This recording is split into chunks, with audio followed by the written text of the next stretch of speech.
Oh, yo, what's up? I'm getting busy with my new machine. Let me turn this bad boy down here. Trying to get rocking. This is the new Korg Triton Extreme, the new fat machine. Well, it replaces the old Triton, and I see why they made it. It's got this dope, fat tube that increases the sound to make it funky. You know what I mean? Some more bass, some more grit, some more bottom, baby. Bottom. I want that bass in your face. Well, check it out. We're going to cover everything in this video. This is our latest video. We're going to cover everything. We're going to make sure you know how to work the entire machine as usual. So look, I'm going to get back to making some funky tracks. We're going to start the tape, and I'll see you in a few. Ooh. Oh, yeah. Okay, it's time to get busy. We here at Sample Kings do everything to make sure we cover everything, so let's cover the back and the front and show you how to work yourself around this dope machine. This is our Triton Extreme. This is the extreme left-hand side of our Triton.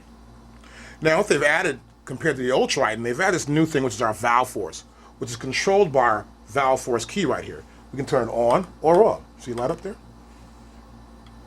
Now we have our real-time controller switch, which allows us to actually control the sounds through these four knobs. I can turn the key here, press the key rather. I can input trim, increase. Actually here it's the LPF. I can use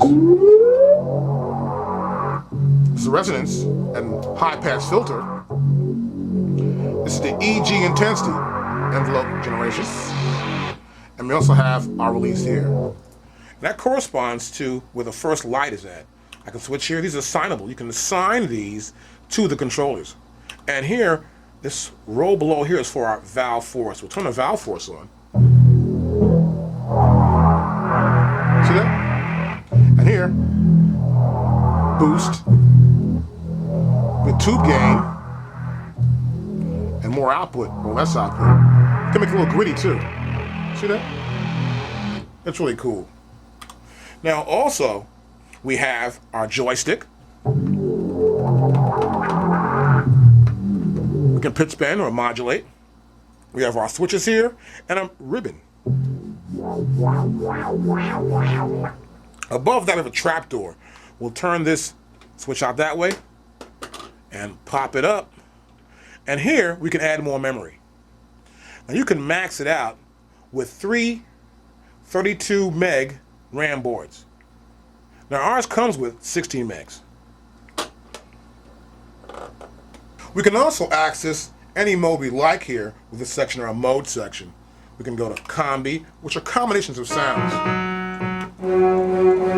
With our programs, we have our sequence mode when sequencing tracks up, bass, kicks, snare drums, and you may want to have another track with just a bass line, another track with keyboards, so you can sequence a song up. Let's have our sampling mode. We have also global and media also here, where media we can actually use the media which is our compact flash or access our internal media to save and load data. And our compare button is used to compare what we played before compared to what we played just recently. So compare two different tracks we actually recorded and see which one you want to keep. Next to that, we have our value. We can change our values right here. And of course, we have our up and down cursor. Okay, here's our main view. Now what I love about the Triton is that you can have this ability to actually touch the screen and go to any point in the menu you want to go to. You can go to here, let's say, pick a sound or something. We can cancel out of that. So it's really cool. I love the Triton because we can actually do that. And instead of having to go to a lot of the buttons, we can just pick something we want to use, pick any part of it, and get to that. Now we can also use this cursor right here to change parameters. And we can also use these value right there. See that? This little button right here? Oh, slides right up and down. It's pretty cool. We can also use, of course, our data wheel. Now we can also exit any. Let's say we go to a particular section, we go in here, let's say the menu, we can exit right here outside the menu. Go to menu, we can pick edit track parameters. We can exit from that also. Now also, let me zoom out a little bit here. We have our number pad. So for example, you got a particular parameter you want to just put the numbers in, you know what the number's going to be, we'll play 6-4, and as you can see with the 64 right there, or 8-8, and right there. These are various ways we can get around our Triton to access the information much quicker than usual. Okay, here we have our bank section right here. Now we can access groups of sounds, A, B, C, D, up to G in the first row, and H to N. This is good for our program bank, our combi bank. We can put samples in banks also, and just general MIDI instruments in banks at the same time. Here's our sequencer section. You have your sequencer and you're making your tracks up, you're making a song up. Of course, you would like to locate the beginning of that track. You can record a new track in the sequence. We can start that track, pause, we can rewind, or we can go fast forward. This is our arpeggiator section. And sometimes you have a sound you put on, there's an arpeggiator going on with it. So you can try something out right here. We'll turn it on. See?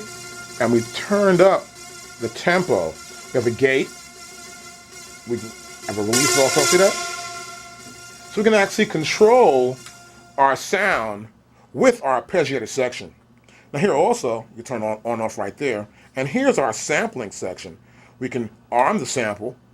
That means we're getting ready to record a sample, make sure the machine's actually ready, and we can actually sample that particular sound.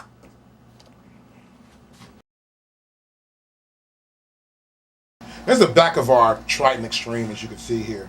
Here's our MIDI section right here. We have our through, our out, and our input for MIDI. Here we have a damp. We can put like a foot pedal right there. You know, a little foot pedal for using controls, and a switch, and the pedal right there. Now here we have, right on this side, we have our USB input. This is USB 2, and that's USB 1, as you can see there.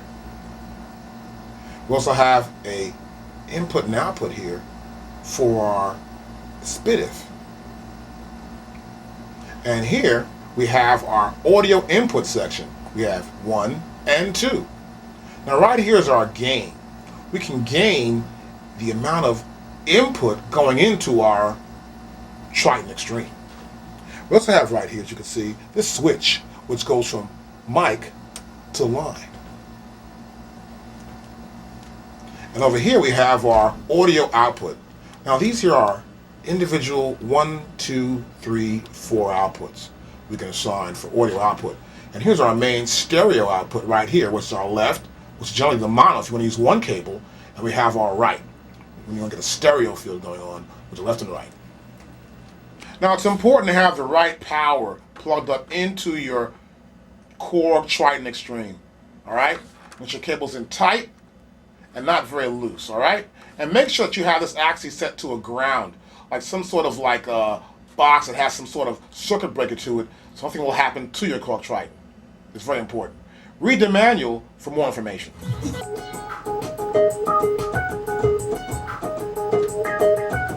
Oh yeah. Getting busy once again. Well look, now it's time to understand more about programming and understand how the program section works. Check this out.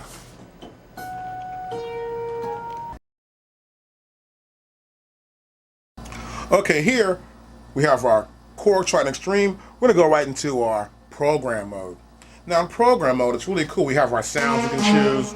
We can choose the sounds by, of course, clicking our cursor up or down once we're here on the actual sound we want to be on. And you can see me change the sounds right there. And we can also use our value knob to change the sounds. Right here, this little wheel right here. We can change the sounds to any sound we'd like to change it to. Now in this mode, you're going to see the different types of effects. For example, here we have the eye effects here. We have the switches, what's actually on each switch. And these are different effects, the attacks, the knob here, that we have on this particular sound. And this is our performance editor. We can edit these parameters actually. And how we do this is that we can press the button right here, and it says octave. And on next, I can increase the octave.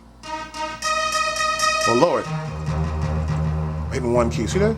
We can also do the pitch stretch. That's good. A pitch stretch is really good there. That's pretty slick. We can also change the effect. What's the effect? Dry. A lot of effects. A lot more effect to it. So the ability to actually change the sounds within the program, which makes it very cool. You can also say, for example, I want to check out a different sound totally. Well, here's what I would normally do. I would go here, and I'd grab it right there, and I could pick a sound. I can go category. I can go from keyboards, organ, bells, strings, vocals, brass. Even here, I got a bass.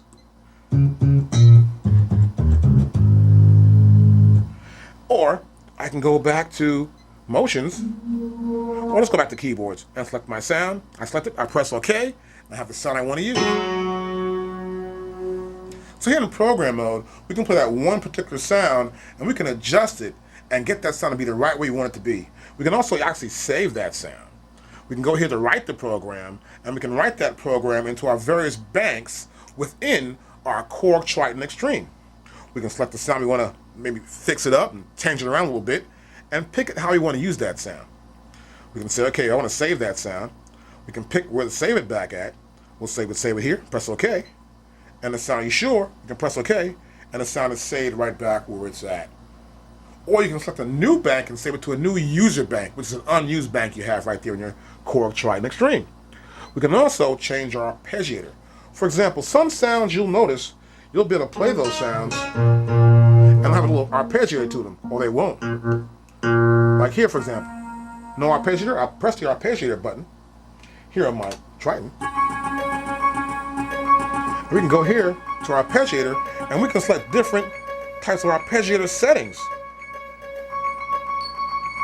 See that? We can latch it.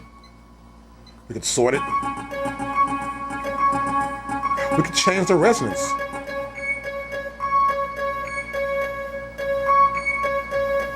We turn the arpeggiator section off, and you can actually adjust your arpeggiator function on your Korg Triton Extreme. We can also sample actually in this mode. We'll show you more about sampling later on in our DVD. Okay, here in performance mode, we can also actually use our menu button to edit some parameters in our performance mode. We can go to menu right here, and as you can see here, we can actually edit some parameters. Play, of course, we're already in play here. And we can actually go to edit basic, edit pitch, edit filter, edit amp, common LFO, which are low frequency oscillation, our arpeggiator, the insert effect, and our master effect. So for example, we can go here to the amplification here, and I lower it down. You can see we've changed the actual amp level. We can zoom in actually, we'll show you a little more of that. So you can see a little more of what we're doing here. Exactly. And up and down. I can also escape that, go exit, and go back here to menu, and next I can press pitch. Now here in pitch, we can actually control the pitch slope. We can control the ribbon effect, for example. We can slide the ribbon, and we can actually change the actual effect on how that ribbon works. We can also go here, move the cursor over, and we can change the slope, of course, the AMS, the intensity. We can change the pitch of the envelope generator. We can change the portamento also. So we have many ways we can actually change and affect our sounds in the program mode using our menu button. We can also change the filter. You can see our filters here. We have a low pass resonance, and we have a low pass and a high pass filter. You see it shows you right here in a little diagram. And we can change the trim of that filter from 0 to 99. We also have here our frequency for filter A and our frequency for filter B. What you need to do is just press a sound and see how you can change that sound and affect to get the sound you want perfect. This is really cool. That way you can adjust your sounds and have your own sounds to use in your production. We like it a lot. It's really funky. I use it a lot for basses to get my basses really deep and funky. You know, like that Little John type sound.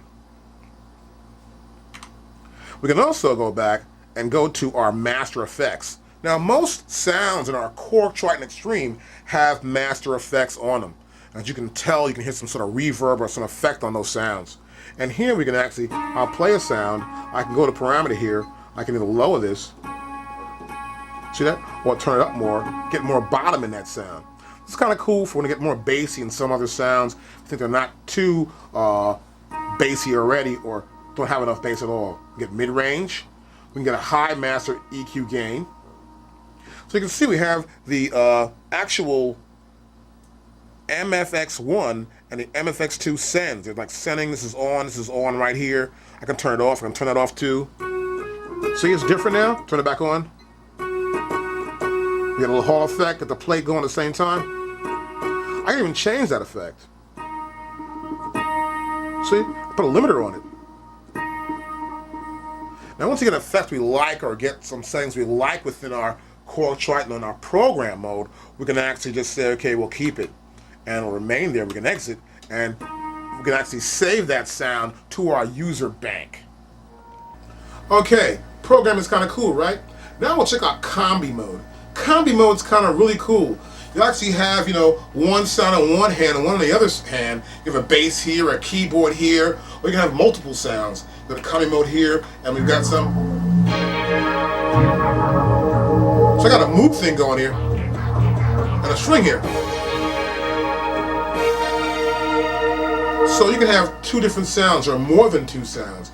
You have up to 8 different sounds and layers. Into that combi mode, and we're going to show you how it works, how I can usually get some real funky stuff out of it. Check this out. Okay, now we're going to be in combi mode. Now combi mode is very cool. It allows us to put several different instruments on our keyboard. We can have the bass in one hand, and we can have the keyboard in the other hand. Now how this actually works is that, we'll go back here to our program selection. We'll have several different sounds. And all these sounds are right here, as you can see. We have a keyboard, a bass, a drum. And I can actually select the sound. So I want to change the sound, I can change the sound. I want that kind of bass right there. Let's fret this one. Press OK.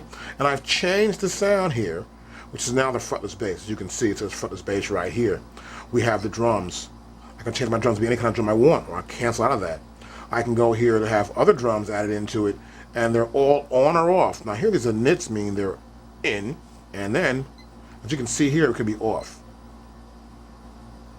or on. Now I'll play the bass, and the bass ends up being here in my left hand. And so what happens here is that we've got this ability to have the bass over here.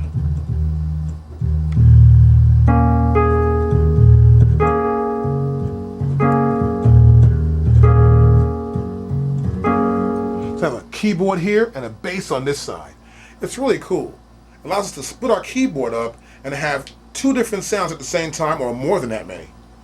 We can also go to other sounds. Let's see, we try another one here I saw, which is 0B59. And here we have a dynamic orchestra.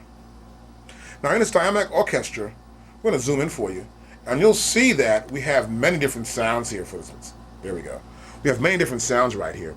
We have our woodwind, we have a brass, we have drums even. Hear that drum hit? That's along with that big horn sound, strings. On the upper part of our board, I can change the strings if I want to. Or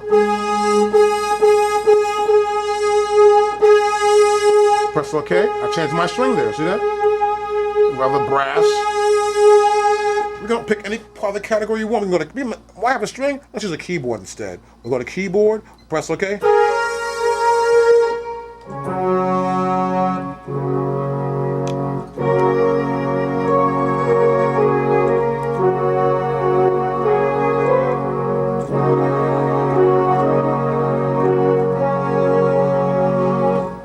So we have many different sounds that run in combination together, all as one sound. It's really cool to get a combination going and then save your own combination to give your own music its own sound. That way you won't sound like everybody else when they have their own Triton. That's what I like about the Triton. You can actually combine sounds and make up your own sounds with these sounds. Now we can also mix our sounds. Now here, for example, we can take the sounds in this dynamic Orc 1 and we can mix the sounds. We can take the brass and bring it down. Or bring it up. We can actually take the, let's say, these woodwinds. See,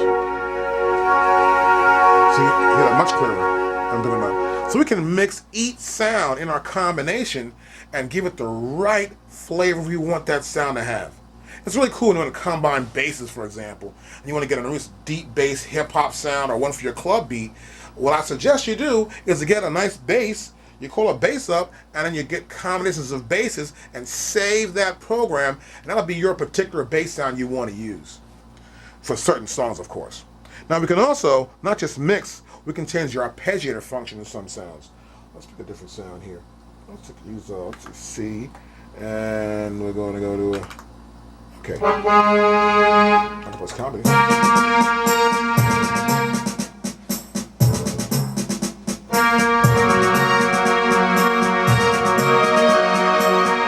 I'm holding several notes down at the same time. We can actually change the octave. If I pick those notes out, we're going to go back to a different sound. And arpeggio.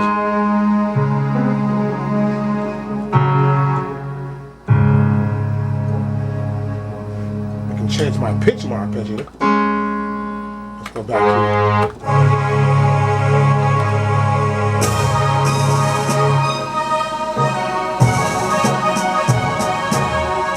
I'm holding some notes down now. I'll change the octave.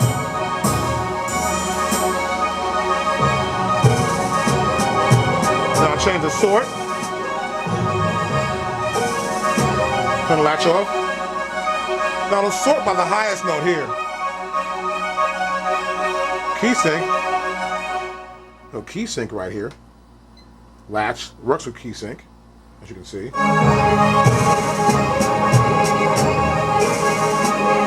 It's going up and down the key range. And we can see here, actually, our arpeggio running A and B. We can turn one of them off or on.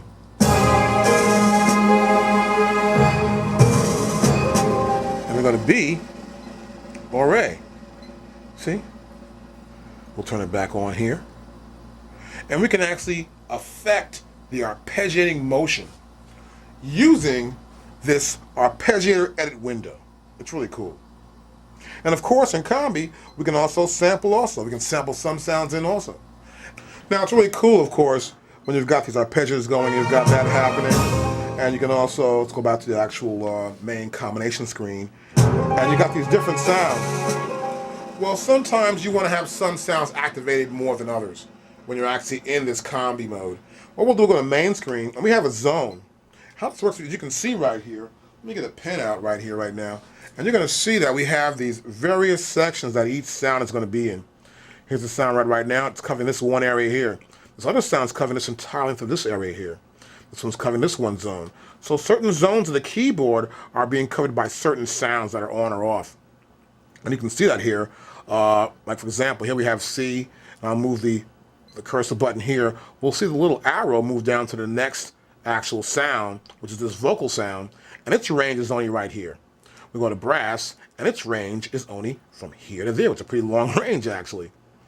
And you can see here, each sound has its own range. We can also, for example, here, we have the top slope, the bottom slope, and the key. So we can see that the key is from C1 here, as you can see that there. And the top key is to C8. And you can see that. Here we have C1, which is our bottom key, to C8. See, but our zone is it's within that. And we can see here, for example, this one right here, which is right here. This covers the entire length of the keyboard, as you can see, from C to G9. See that? So certain sounds can cover certain lengths on our keyboard, whether it's from the beginning to the end or a short section of our keyboard, when we have our combi mode. So if you're making a combination of, let's say, of bass sounds or something, you have basses, you're going to make sure that your bass sounds all have the same kind of feel to them and are always within that whole range. Let's say the bass is mainly on this side of the keyboard, so you don't just get keyboard bass from here to here. And sometimes you're going to make sure you can actually have that ability to have the velocity change. Well, here in the Vel Z, we can change the velocity change of certain sounds. Some sounds could be, and not, you don't hear that brass sound up there so much, and you won't even hear that kind of velocity change. But sometimes you get a drum here, a little hard, you get a better sound, but see that? No drums, but see that? We'll hit that sound very lightly. We got a little string thing going on, a little harp, and a little drum. So that velocity change actually affects whether the sound comes on or off. And you can actually do that right here in this section here by selecting our top velocity. And here's our bottom velocity. Some have 0, some have, they start at 3, at 31 rather here, and 31 here, 31 here, and 0 here. And their peak velocity is right here. And our slope is 0 in some cases, and here it's 96. You need to actually check it out, pick out how you want the feel of your sound to be, so when you actually make those combinations up, you'll have the right velocity. So if you hit it very hard, you want a certain sound to be more aggressive, or very soft, you want a different sound, like with a hi-hat. Now here we also have our controller. This is our real-time controller knobs, where we actually have those knobs you see at the very end of our keyboard. We can control these knobs and assign them to different parameters. Okay, now here we have our controller section. Now of course, in this control section, we can actually set the parameters for the switches and knobs on the extreme left-hand side of our Korg Triton Extreme. Here, for example, we have our switch assigned. We can have it to octave, portamento, octave down, octave up. We can joystick lock, X, Y, Y lock here, as you can see. We can also have a ribbon lock. It's going to be all assigned to this one switch here. See this? And a second switch too.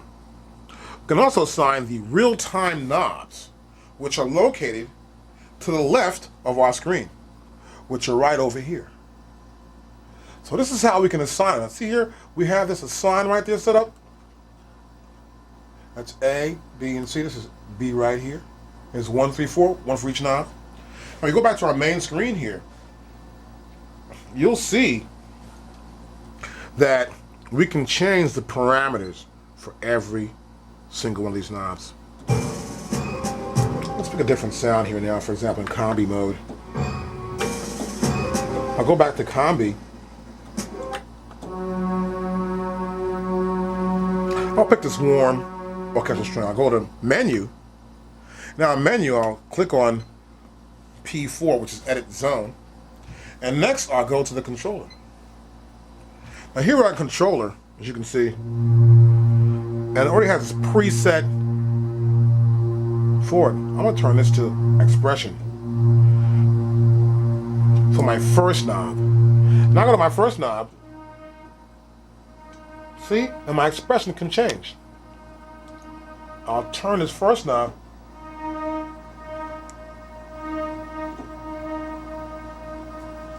And so we can set different parameters for each knob. Now go back here again to my main screen, and I can select a parameter here for my second knob. I can select LPF cutoff, low pass filter cutoff. That's for knob number 2. Now I'll click the sound. I'll turn knob number 2, and you hear it, how the low pass can be cut off or activated. See? Hit the highs or low pass filter. So we can actually assign parameters to each one of those knobs through this section right here. Now here in combi mode, we can even actually change our parameters. For example, I go to menu, and we may change the parameter here in our arpeggiator. We may have an arpeggiator for each one of those sounds. We can change that, either A or B, arpeggiator groups at A or B. And we can also use our effects. Now our effects are like sends. We can have 5 effects at any one point in time, or have one for each particular sound, or have them go through each other. And you can see here I have 1 through 5. That's effect 1, 2, 3, 4, 5. There's an insert for effects also. Press that button there. We can pick any effect we'd like to. We'll pick an effect there, go to cursor, and pick any effect from all the effects we have to choose from here in that particular item, or no effect at all. Press OK. We can have these effects run into each other, or use them for any particular output we'd like to use them for.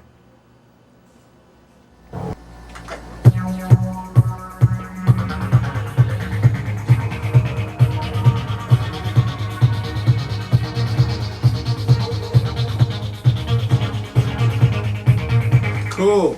So look, we're doing some funky things here. We gotta do the sequence mode. We must make a beat up. Then we wanna maybe add something on top of the beat. That means overdub. Then we wanna get maybe a bass line, you know what I mean? A little bass in there. Then maybe a little keyboard. We wanna see what we can do with this Korg Triton Extreme. We're gonna do a few recordings, but what's most important is you understand how you can edit your data, how you can go back and quantize that particular part, how you can also overdub, and also ways to name the track, name the song, typical things you want to do so you don't get confused. And that's important. Always make sure, let me get mine right here, that you've got your compact flash card. It's important. What we do is we'll take the compact flash card, we'll stick it into our,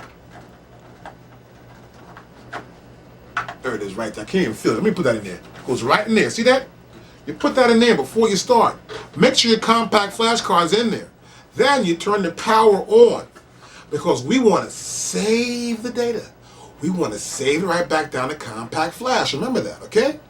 So, before we get busy, put the compact flash in, make sure the machine's off, then turn it on, and then we're ready to record something. Because if it sounds good, we want to save it. You know what I mean? Let's get busy.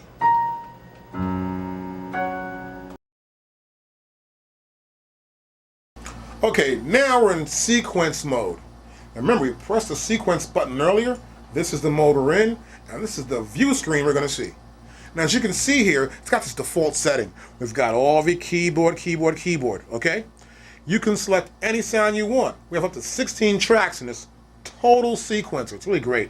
We have 1 through 8, and we have 9 through 16. There's a mixer section also. We can mix tracks 1 through 8 or tracks 9 through 16. We can loop and play each section from 1 to 8 or 9 to 16. We can even sample within this mode. We have preferences also. Now, in preferences, we want to make sure we're going to overwrite when we record for the first time, or if we want to add on to that track and add a new part in to go blend with the other parts we have, we'll press overdub. Now, in order to record the sequence to get started, I'm going to press overwrite. We're going to write over everything. That means we're going to make all new. If you make a mistake, we record again, it's going to be all new, not keep anything on the track. Let's get busy. Okay, this is our screen for our sequence. Of course, you press our sequence button, and we get this sequence screen, and see it says new song right here. Now, the first thing we have to do is sort of pick a tempo. I got a tempo already picked out here. I press that little note sign right next to that there, and I'll put a number in. I'll say 96 is my tempo, and I'll press enter. I have a tempo for the specific sequence I want to start recording. Now, I always want to select sounds. Select sounds here from a bank. Let's say we've got this already. We can go to bank, and we can select sounds from our bank. Or we can go to here. Let's cancel this. And we can go to keyboard, and we can select sounds from a category. Now, I want to select some drums. So I'll press drums right here. And audition any drum sound I want to audition. All right, that right there. That's the new pop kit. I'll press OK. And now you'll see it right here in my menu. It says track 1, new pop kit, of course, in my new song. So now I have a drum kit selected. I've set up my record function for overwrite. And now I'm going to try and play a little rhythm pattern and see if we can record it in our sequence. So I'm going to make sure we start from the top. We'll press locate, and we'll get started. Okay, now I'm going to set up and record. I'm going to press locate from the start. Always go from the top of your sequence. Make sure you're at the top. We'll press the record button. Just record right on that button. See, it's lit up. And you see this is blinking green here on these start stop button. Now, this is a metronome or a click track we call it, where you actually get the tempo or the pace of the speed of your beat. Now, if you move your cursor over to your actual tempo, I can go lower or faster, and no matter what, it changes. So get the right pace for your beat. Well, now I'm going to get ready to record a little drum part on my track. I'll press the start, stop button. And this will give me a 2-bar clip before it starts to record. 1, 2, 3, 4, 2, 2, 3, 4.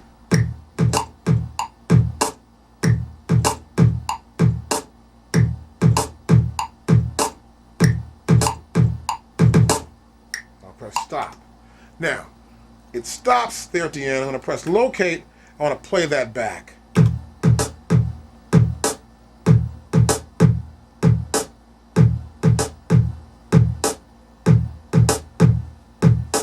See? So you got to make sure that you have that sequence set up properly. So I'm going to do right now, make sure that you also hit the notes and hit those notes at the right velocity so they're all even. Let's do that again. So now I'm going to press the locate to the top again. I'll press the record function here on the sequence, and I'll press the start stop button. 1, 2, 3, 4, 2, 2, 3, 4.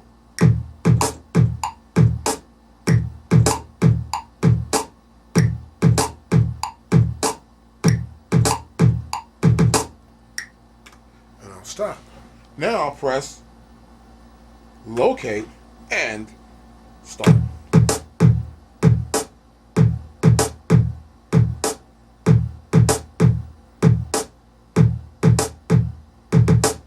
Okay, see how I recorded it properly the way I played it?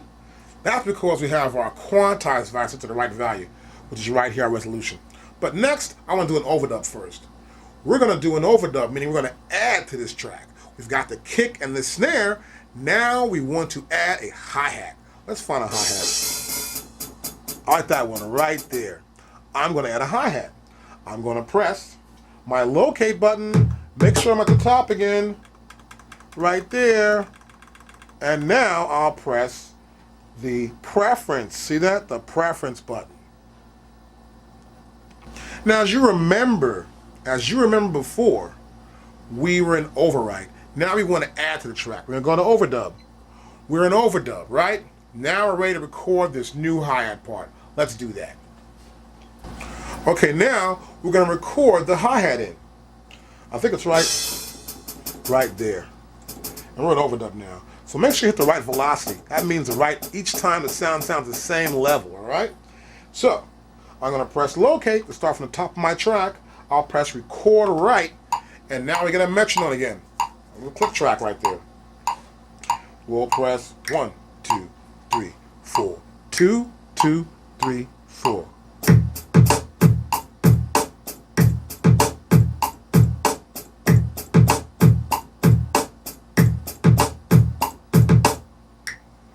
Press stop. Now I'll press locate again, and I'll press start.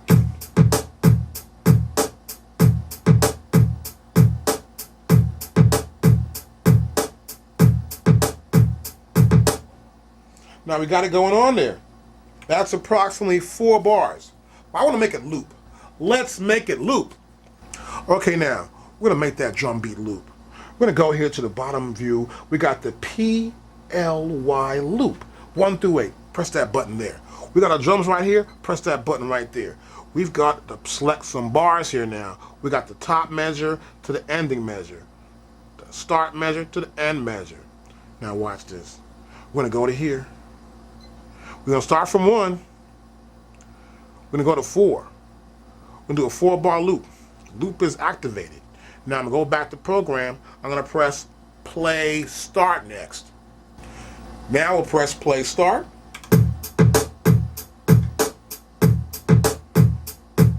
Make sure though you start from locate first. Hit the locate button.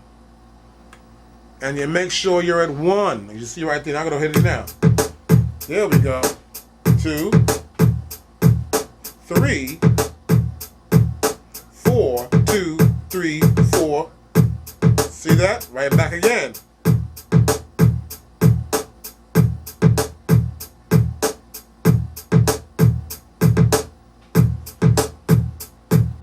So we actually looped it within that sequence. Next, we're going to add a little bass line. Okay, we must select the bass sound. So, I'm going to go to this track again. We're going to look for a bass. Go to our categories, got a bass right there. We can audition various basses. And in order to hear them, see that? I'm playing, I'm not hearing them. You know why? We have to select the track. This is very important. You must make sure you're on the right track. Otherwise, you won't know what you're doing. Back to piano again. See that? Now we know we're going to be in the bass.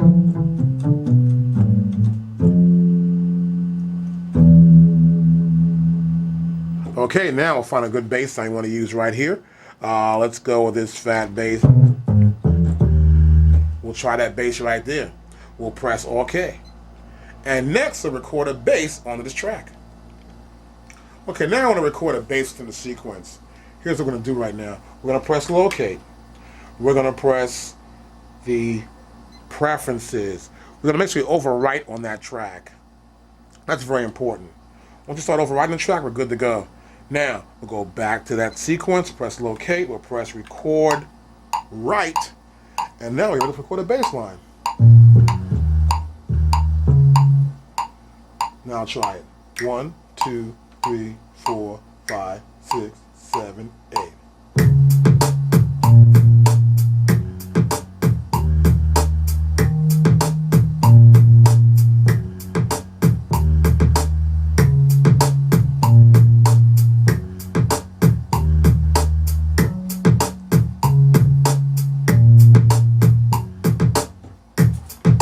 Press stop. Now I'll press locate.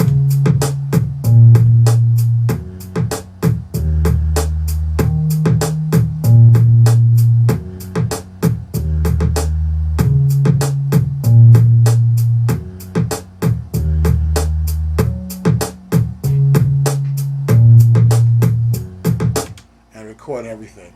Well, I think I'm going to change that around and record it differently. Watch this. Okay, now record a bass line over.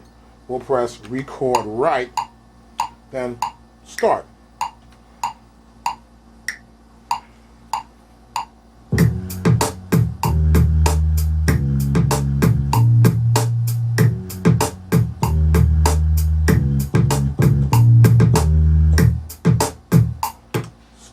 Now I'll press locate.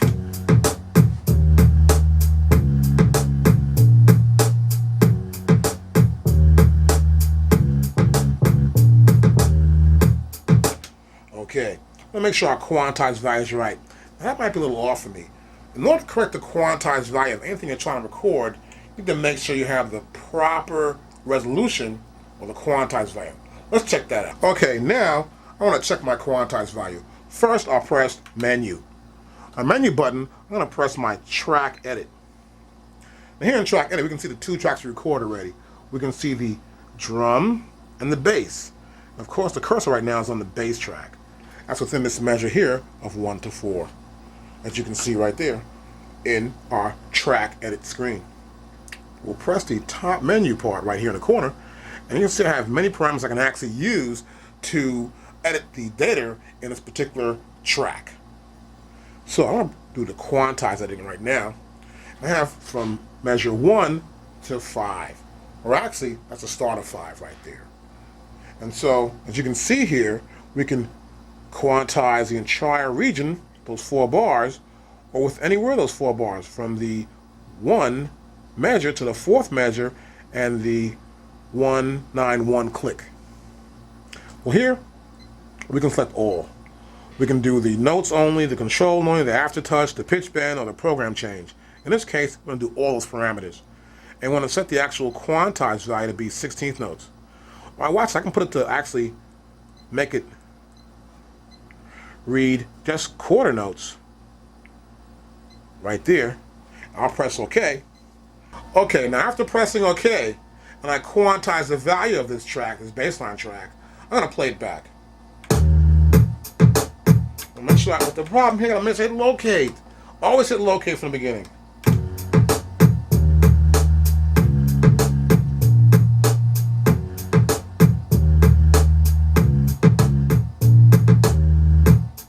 You see that? It did a different pattern. Now watch this. I'm going to go on the other side of my keyboard here. I'm going to press compare.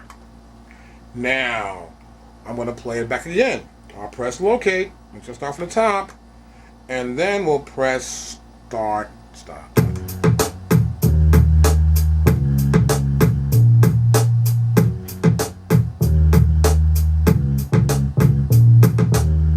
See, it played a different ending this time than the last time.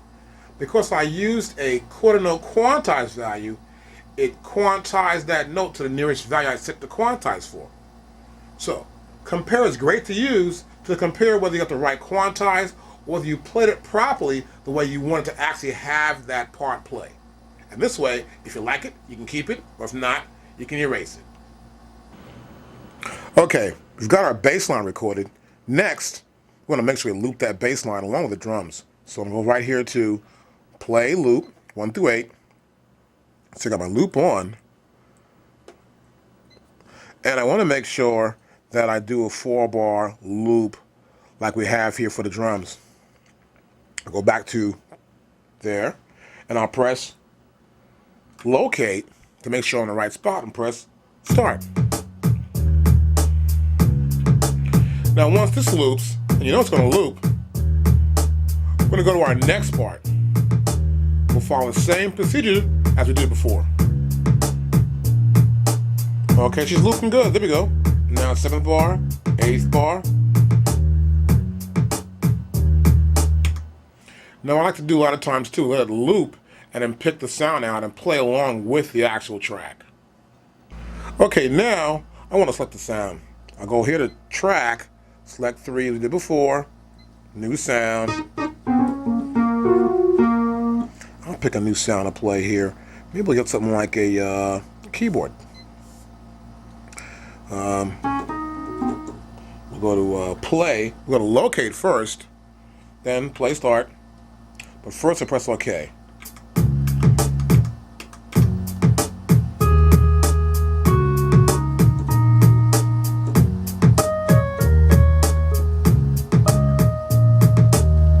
I'm going to play something a little cheesy here.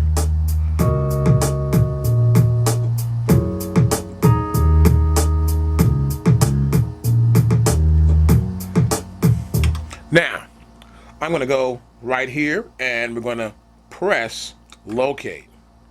We're going to press record. Then we're going to press, you know what to do, 1, 2, 3, 4.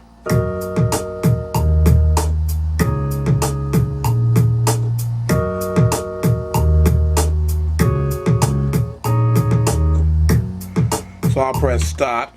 Now, I'll press locate, back to the top.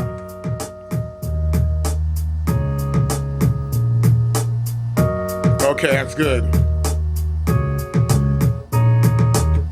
So now, I can keep that part if I'd like to, or record over it. Okay, after adding that last part in, I can actually even edit that part. I want to make sure I can see it though. I'll go to menu and I'll press track edit. And we can see the parts right here. As you see, as we keep adding a part, it adds on here to our track edit menu. Now here in track edit menu, you can actually also name your tracks. We can get here and go to a track. We're going to name this track. We can call the track here bass or whatever. We can select our sounds. We can delete. And this first track actually was a drum, so I can go D, R, U, M, S, drums, and I can press OK. And that track's now called drums.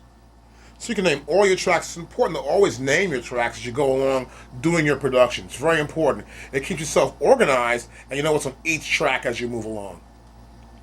Now also here we can go to track parameters. We'll press menu and we're going to track parameters. We can actually change the actual MIDI channel for each note. We can also, you can see here, pull this menu up, we can have it off, on, both, or external 2. Got that? So, in this case, it was on both. That means internally on, also sending out output out of 2 MIDI channel 1. So each track corresponds to a specific MIDI channel.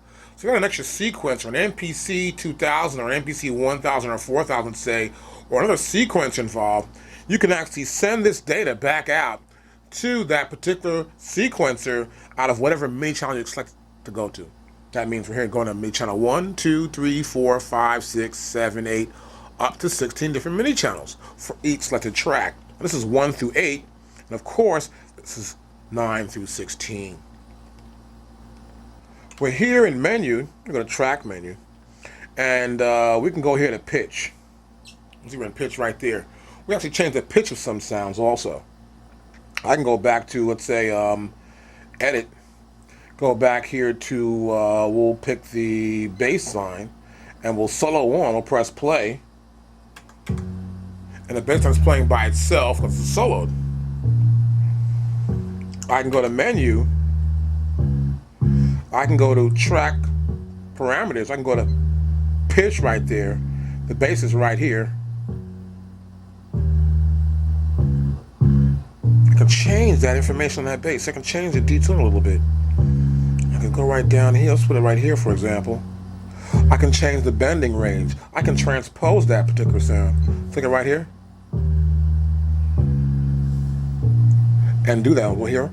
And we're going to go to pitch 1. And we're going to go here to bass.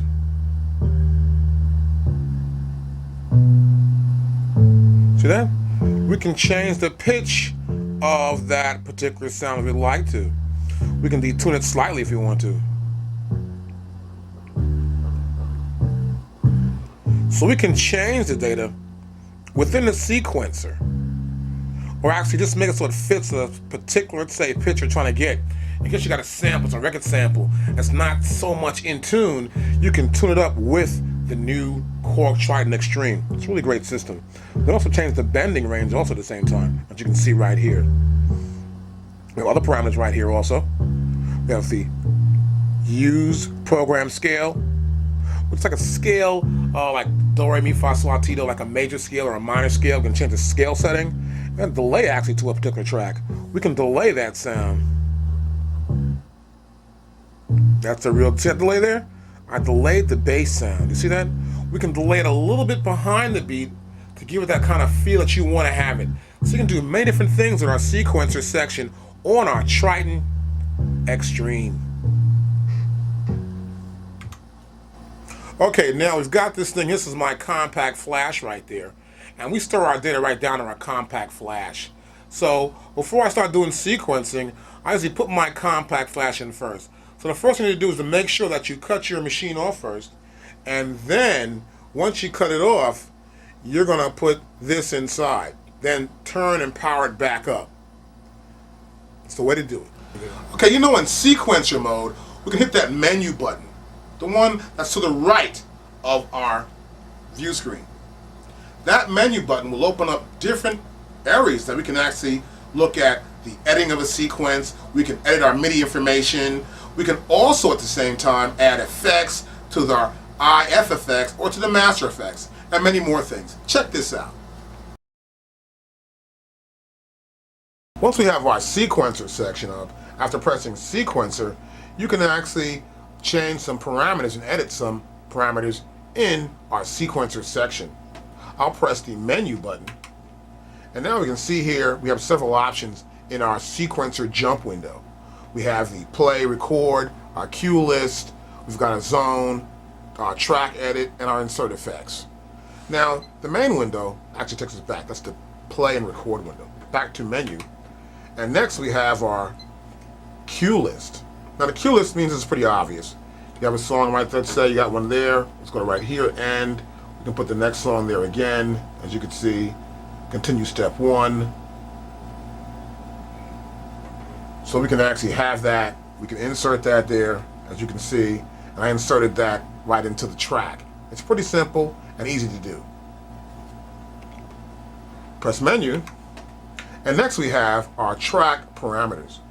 You can see here we can delay a track slightly.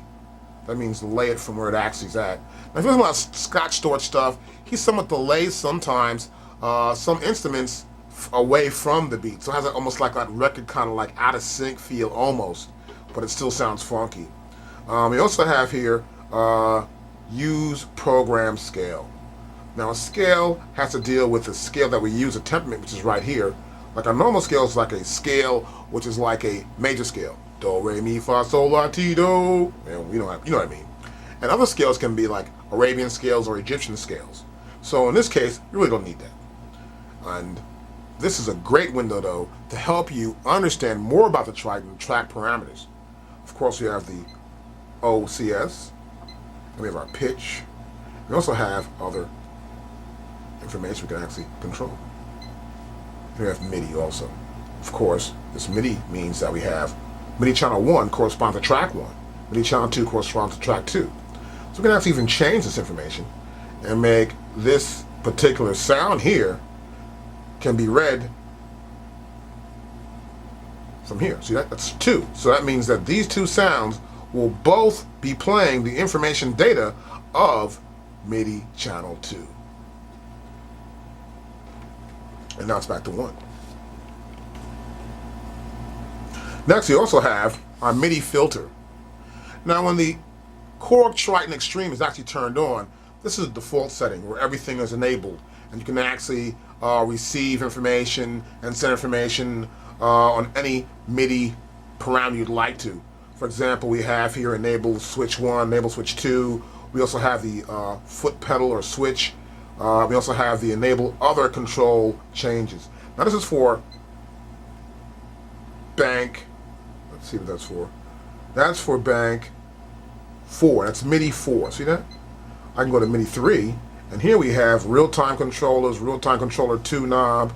We have here MIDI 2. We have the enable the JSX and or as AMS. See that right there? We also have the oh, here it is, JSV, and we have our enable ribbon. That's a ribbon slide. So we can enable different parameters here on our Korg Triton to be sent or received. And it comes on default this way, but you can actually turn them off this way. And that way they won't send or receive that information. And it's controlling our MIDI filter. Next I have here are zones. Now zones work really well when you have your zones. Let's go back to the main zone page. Here on our main zone page, you can see here, we use zones to say, for example, the bass line could be on this section, the little guitar here, and that part could be on that part of the keyboard. And we can adjust our zones. As you can see, it's a top, we have a slope, top slope, and a bottom slope, and the bottom key. See that? And we also have that for 1 through 16. And that represents all of these 16 tracks within our sequencer. We also have the VLZ here. We have the velocity control, which you can see here, the top and the bottom, meaning the velocity peak, and the bottom of that velocity would be like 0 or just actually 1. And the slope, how steep that slope will be between getting from here to there. We have from 1 through 8 and 9 through 16. Now we also have a controller. The controllers are the knobs that we have on the other end of our Korg Triton, which is to the left of our view screen. We have those 4 knobs right there. We can actually assign each one of these knobs a parameter and assign to control that parameter. For example, here you see that we can control the master volume with the first knob. We can even change that. We can say we don't want to control the master volume. We want to control, let's say, volume. See that? And then now that first knob will control the volume. It's assignable. So we can assign values and we can actually use them in real time. That means we're playing something and when the sequencer's going, we can turn those knobs in real time and affect those sounds. We also have our switches. Our 2 switches to the left of our keyboard on our Korg Triton Extreme, of course. And right above our joystick, we can have the octave up or down, which you see right here. I've set it for up or down. This is up, and this is for down. I can make that up and make this one down. So I can assign whatever I'd like to assign to each one of those switches. We also have our track edit, which is P5 right there. And here in track edit, as you can see, we see the tracks in our sequencer. See that?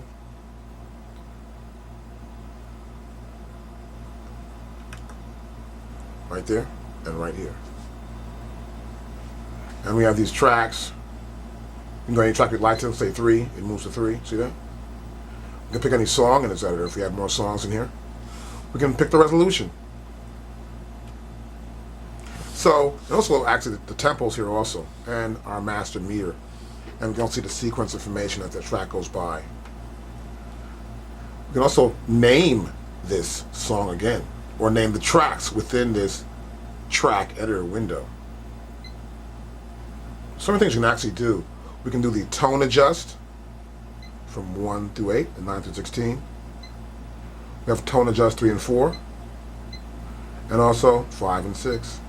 So we can adjust the tone of each track. This is a really cool feature. I like it a lot. And of course, as we open each one of those menu items, we have our main window on the top, where this window opens up and gives a lot of the features we can actually do with a song. Delete that song, maybe rename it, or solo selected track. See that? That's really cool. Another feature we have here is our arpeggiator. We can control the arpeggiator function for each one of these tracks. Pick whether use B or A or B. See that? Or off. In this case, it's off in the sequencer. Now also, let's go to exit, back to my menu button. We can add effects. Here we can add effects. We have up to 5 different places. 1, 2, 3, 4, 5. See that? 5 IF effects. We can route them through our routing system from 1 through 8 or 9 through 16. We can insert effect. We can say, okay, here, these effects are cool. I like this one in number 4, but I probably want to change that one or something. Let's see, we're going to go back to here. We'll say, click right there, and we have a list of effects, and we have groups to choose from. From this group, we can choose from our pitch group, our filter group, double size, look at that. And of course, the reverb group. Cancel out. You can also click the panning right here, see that? And the bus assignment, and the send level with a 1 and 2. Next, I can also press exit, and I'm back to my main sequencer window. Then I'll press menu. I also have here our last item is the P9, which is our master effect. Now this is the master effect on the entire output of our Korg Triton Extreme. It works similar to the other effects. As you can see here, we can turn it on or off, and we can also assign whichever group, for whatever group you want to assign, what effect we'd like to use for that particular MF effect, whether it's 1 or MF effect 2. We can also, for example, reroute. You can go to here and route this signal that comes out of here right back into this. So we're going to go chain it from 1 to 2, the effects. See that? That'll chain the effects one behind the other one. Or we can turn this off, and it's a separate send here. As you can see, the send is going that way. It's a separate send here, which goes here. See that? It goes to our returns 1 and 2. We have a master EQ, which has our low, mids, and highs. And of course, you see here from the chain, as you saw earlier, when I chained it up, that's what that chain means. And this is our regular signal flow, which is going from left to right. And of course, our chain level. Okay, now we also have our valve force in the same section. See that? We got our master effects. We have our MF1, our effect there. We have our master EQ, which you can actually change that. But we also have the valve force. That's that new vacuum tube system that they've added to our Korg Triton Extreme. Here we can see parameters we can actually set up for that value tube, or value forces they say here. We can set up our input trim. We can have this ultra boost. Of course, our tube gain, our output level, as you can see right there. And you can see left and right, and then 3 and 4. The inputs through that same tube. How we can come out here through the output. It's very important to understand the concept of using that tube before you get started.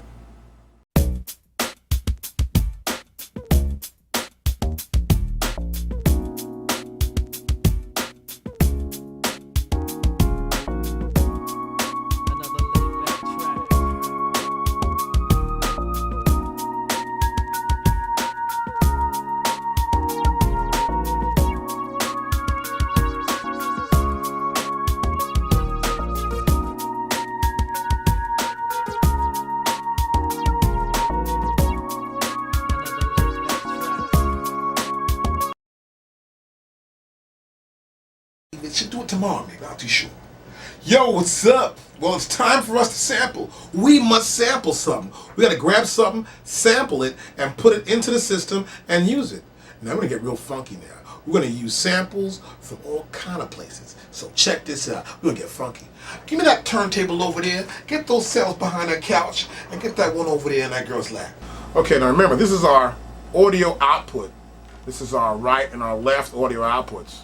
And right here is our samples. Our sample comes into here, and we're going to hear it back in our audio system from the outputs here. Or plug your headset in, and you'll be able to hear back what you can record into your Korg Triton Extreme. Okay, here's our sampler, of course, and we've got our sample section, which is right here, as you already know. Now, we're going to take these outputs from our CD player. We're going to put here in 2 and 1, or 1 and 2. See that? We have 1 and 2. These outputs come from our CD player. We're going to input into our Korg Triton. And we're setting ourselves up to go into line. See this line? Right here's line. We're going to go into line. See that? Cool. Okay, right here we have our CD player right over here. And we've got our CD inside. As you can see, one of our samples off the record CDs. Right there. We'll take it, flip it in there. And I'll listen back to some samples, and we'll try to make a new track up. Okay, it's time to sample. Let's sample something up. First, we're going to go to mode, and we're going to press sample. The sample button, and now we're in sample mode. Now, the ability right now to create a sample. What we're going to do right here is we're going to create a sample at a new program. Instead of multi-program, or multi-sample rather. It's called New Multi-Sample 000. Our range will be from this C here all the way up to B2. See that? From C-1 to B2. That's from here to here. This is the distance within this group. Each one of these notes will have the sample on it. Next, we're going to make sure we're setting it to the RAM, in this case, and we're going to make sure the sampling mode is at the stereo. Okay, next we're going to go to input. We press input setup. Now, as you can see here, we're in analog. We're going analog input. Our level is set to 127. Now the panning is set to just L00. That's going to give us a full left side. We want to actually go to the center, just 64. Now we have full stereo panning. And we're going to input 1. Go here. And we want to make sure that we're in left and right. Left and right there. And we're going to receive left and right. So we're going to go in here. Analog signal is coming in, then it's going this way, where it's going to left and right, and it's going to receive the source bus input for the sample recording, which is the recording setup. It's going to receive it from left and right. So our input will go directly into our machine. Next, we have triggering. We've got metronome. We also have here resample. In this case right now, to trigger the sample, we're going to want to use threshold. Now, threshold has to do with when a sample gets real loud, or loud enough, they're going to pass a certain threshold. You'll see these little lines right, these little peak-like indicators right here on the side of our left and right. We can move the cursor here. We want to get, let's say, around to 30 dB. See these things moving there? They're moving as we lower the threshold level. When the sound passes these little peak tabs here on the sides of our left and right meters, it will start sampling. So we're going about 35, minus 35 dB, as you can see right there. Okay, we also have our pre-trigger record level. This is the level where the sampler will start to record just before it reaches that peak.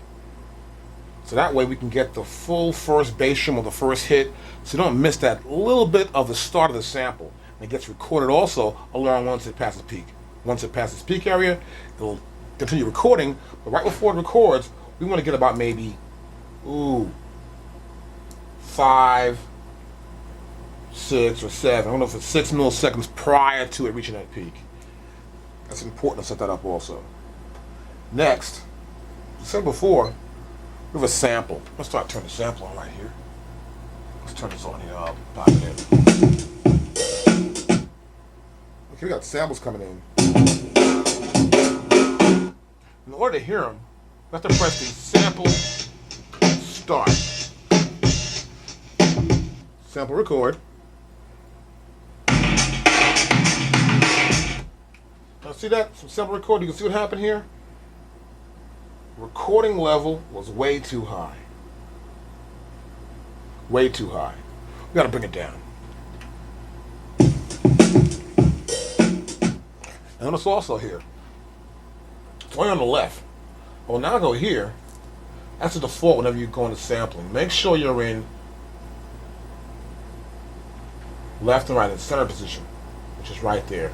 And now, put the sample back on. Now you can see both sides. You can see both sides, the left and the right side.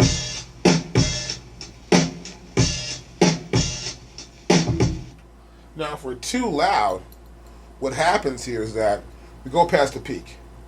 So what we need to do right now, we need to bring the level down.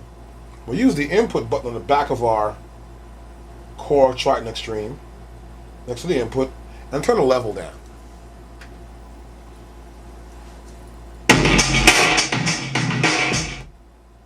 Level down a little more. See, the more I bring the level down, I'm controlling from the back of my Korg Triton Extreme. You get too loud right there, see that? You don't want that. You don't want it too loud.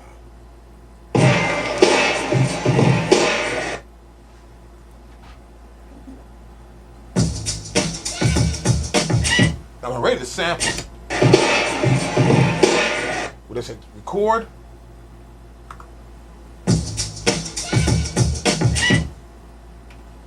We got a sample.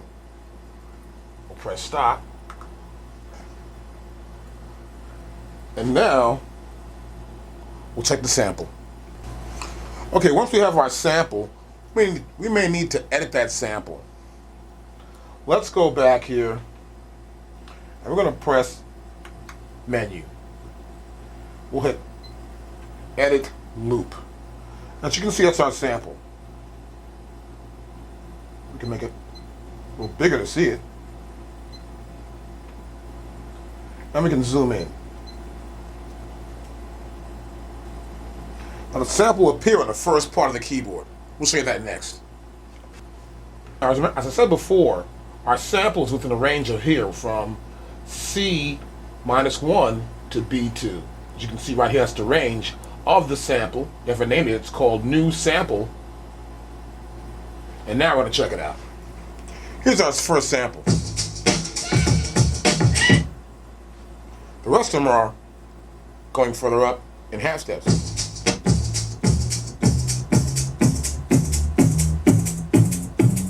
That's B2. This is -C1. That's B2. If I go further, there are no more sample sounds. So it fits the diagram that we see here on the top of our menu. Now we see our sample. I click here for start. That's the start of my sample. I've got loop check. See that? I want to loop this sample up. Now, move my cursor. I want to make sure I'm on the direct start of the sample. Getting closer. And we can see the beginning of our sample.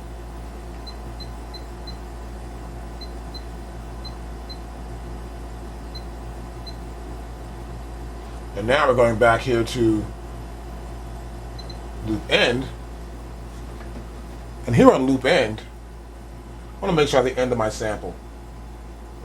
So move our cursor closer to the end of the sample by turning my data wheel. See that? Getting closer, that's the end of the sample right about there. I want to zoom in a little bit so I can see exactly where I'm at here in the end. I'm going to come back on right there. Maybe a little closer. I'll zoom in a little more. I want to get right where it crosses the axis there. What they call a transient. A transient is like where the waveform crosses the axis here. This is the transient here. So you want to get right between these two pieces. That's where probably where it directly ends at. Now to make sure that's proper, I'm gonna hold the key down.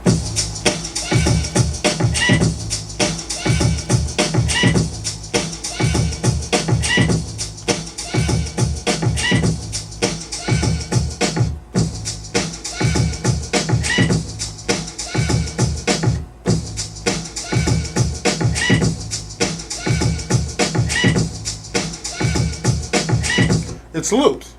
You see that? That's how it's done. Okay, I got a sample. It looped. Sounds pretty good.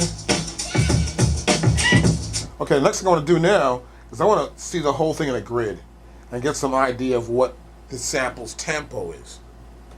Now, what I'm going to do right here, we're going to go to our screen. I'm going to come up here where it says grid. Grid right there. Now we've got a grid. And we're going to make our resolution quarter notes. I said okay. Now the tempo is not 120. I'm going to say the tempo to be around maybe, I don't know, maybe a little faster, maybe about here, or 98. I'm not too sure. I want to shrink back this view. And you notice we have a grid here.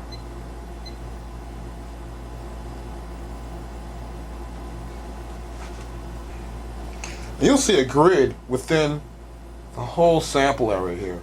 See, it chucked out to a grid where it's cut the whole sample size up to a particular tempo. So I'm going to hold it down. Now I want to find out what the tempo of this is going to be. So I'm going to do right here is I'm going to go back at my sample, make sure I have the whole sample I want at the beginning and the end. I want to chop off whatever extra time I added to the beginning or the end of the sample.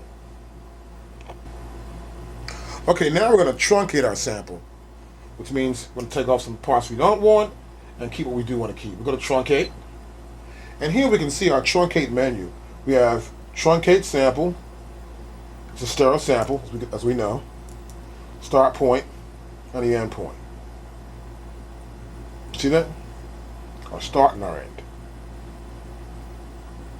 I already set the endpoint. We'll cancel out of this. You see that's my endpoint that I already set up earlier. I'll go back to here to truncate. That's what I want. I want to get rid of the end and the front. The front and the end will be chopped off. Or you can just chop the front off or the end. In this case, both. I'll press OK. And now I truncate to my sample.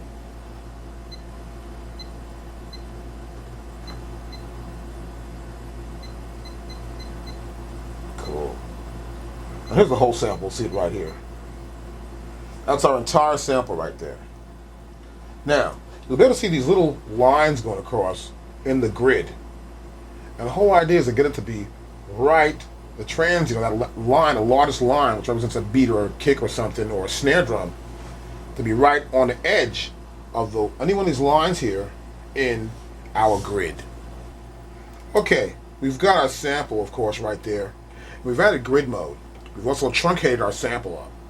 We don't see these little grids here, like a little line, little dotted line going down in those three spots. This is like a 1 bar loop. So you make sure that our grid mode is set up for these 4 beats in 1 bar.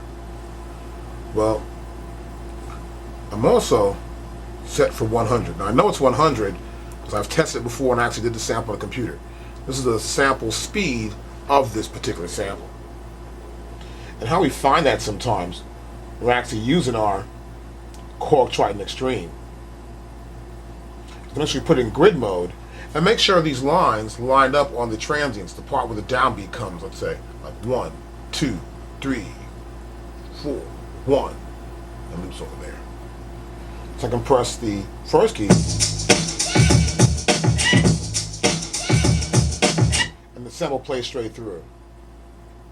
Well, now I'm going to move my line over here. I'm going to move this cursor into the end. I'll click right here where it says the end of my loop. We're still in loop playback. I'll move it to the middle of it.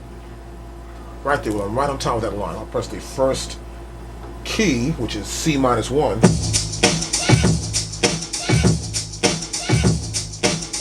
So I'm looping just 2 bars. Rather, let's have a bar. From here to here. Boom, that, boom, that. See that? I can go here and get 1 beat. Move the cursor there over there that way. Move closer to that next line, a dotted line going down this grid mode here. We move our endpoint there. So I move my endpoint. I'll press that first key down on the keyboard, C-1. Now, I'm only playing this 1 beat. The boom, boom, boom, boom. See that? And we just looped up the 1 beat, the 2 beats, and then the whole loop. I can also move my cursor back to the end. Press the first key down.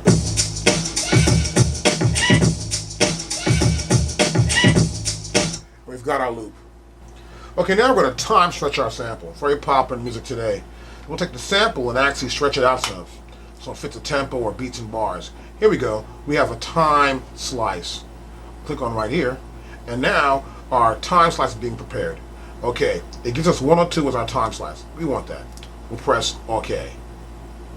Now that's 4 beats in 1 bar. So this is a 1 bar loop, as we already know.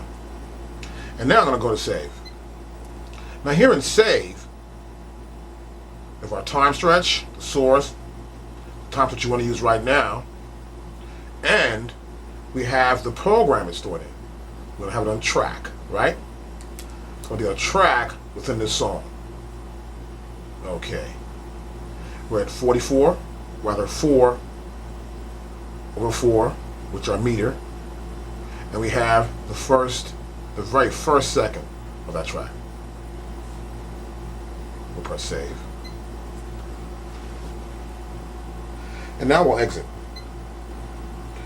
I'm going to press sequence in the mode section. And now we see a sequence here. I'll press play start on my sequencer. Now, we'll show you what the sampler did. And so we have our samples chopped up into slices, time slices here, each piece. Got that? And nothing there. Now, I'll press play start here on my sequencer. Right here, to start my sample in loop in this program. But first, I want to go to here on the screen. And this is my loop section. I'm going to make sure my first track in this sequence is set to loop. I got loop on or loop off. Now loop is on. Only 1 bar. I'll press start on my sequencer. So you go back there. 1, 2, 3, 4. 1, 2, 3, 4. So I've looped the beat. That's pretty cool. Now watch this though. I'll turn it back on again. I'll press stop. I'll go to locate from the top again. Press start. And here we are on this tempo. This is 105. I will now turn my data wheel. See with the 103? Look at that. We're at 102 now. We can turn that sample and time pitch it along. See that? But to get more space. Slower you go, more space. When we get a little above the original tempo, and we get a much tighter feel.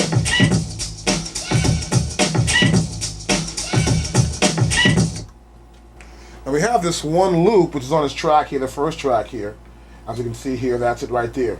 That's our multi-sample, okay?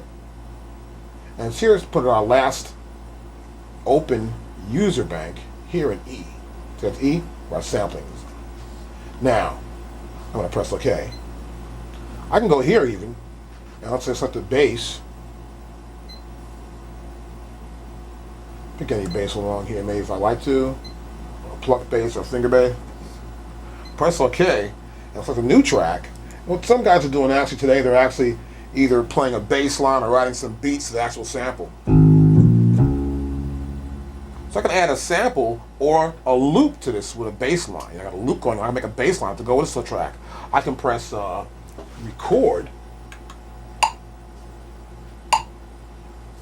and get the right tempo, of course. My tempo should be for the song. We said about 105, 107. Right about there. And now I'll press locate on my sequencer and play start. Actually record first. Now start. One.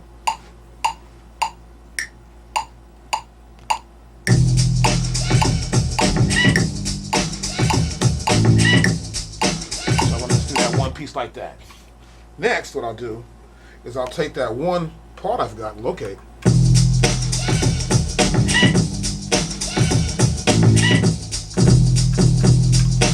I'll stop it. I'll go here to this track, and I'll loop it. I want to loop this first track, that one there. And that's actually 2 bars. I'm going to 2-bar loop right there. Okay. I'll press start. Press stop, locate first, and start.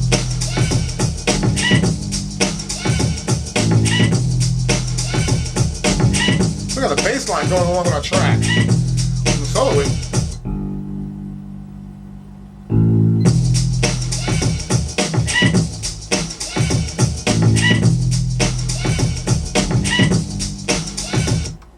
Next, we can add some more parts.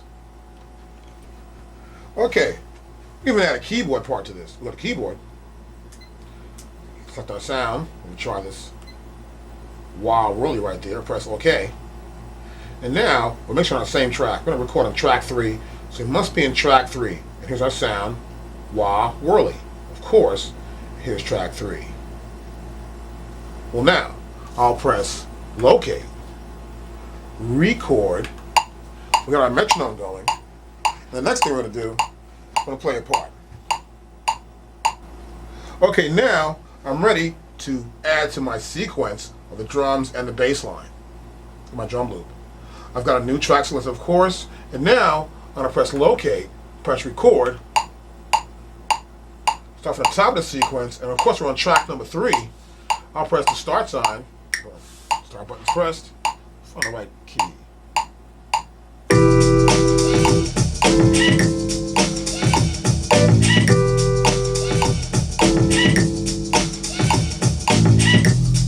I'll press stop, locate again, and now I'll go back to loop. Now here in loop, I'm going to set the next track to loop. I'll make this one 4 bars. Turn my data wheel. That's a 4-bar loop. The first one's a 1, this is a 2, this is 4. Now, I'll press locate, then play start. Actually start, stop from the top on the sequencer.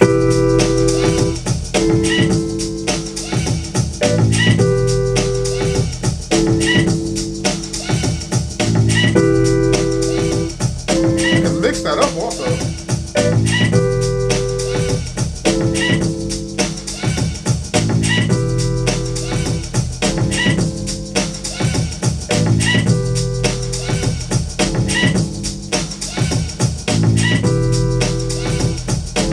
So we can mix our tracks right here in our sequencer section, which is our mixer section for 1 through 8.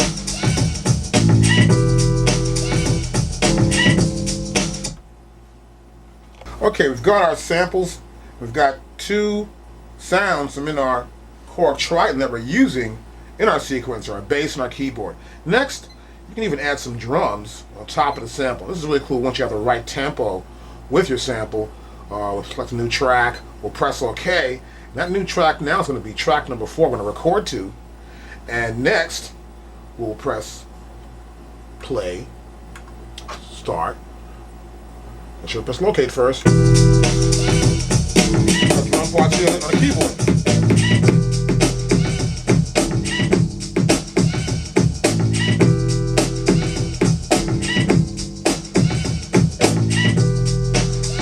Okay, I've got an idea on to play. Let's play something. Okay, now I'm gonna play a beat to this. I'm gonna press locate first. Then I'm gonna press record. It's got the right drums I want to use. Okay, record. Now I'll press.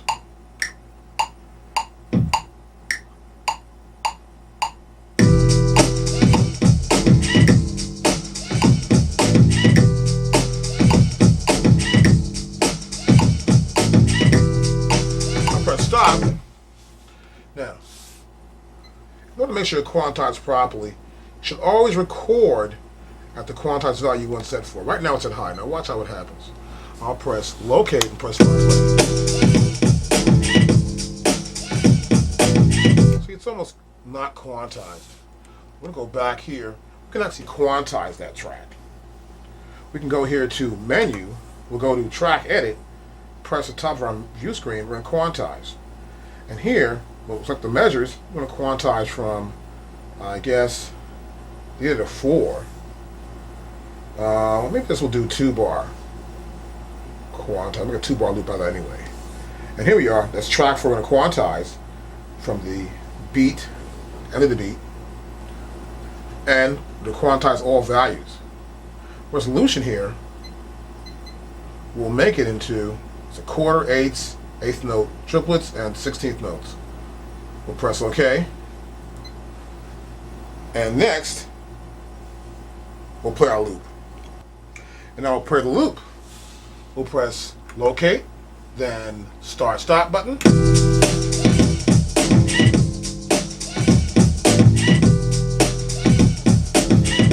Sounds good. We'll go back here. We'll press exit. Next, I'll go to preferences. I got override. I'm gonna do overdub right now. And next, besides doing overdub, I just want to make sure I pick the right sound. I want overdub on that track. I'll use this hi-hat right there. I'm still on track number 4. I'll press locate, then I'll press record, and I'll press, let me see. Right. 2, 3, 4, 1, 2, 3, 4.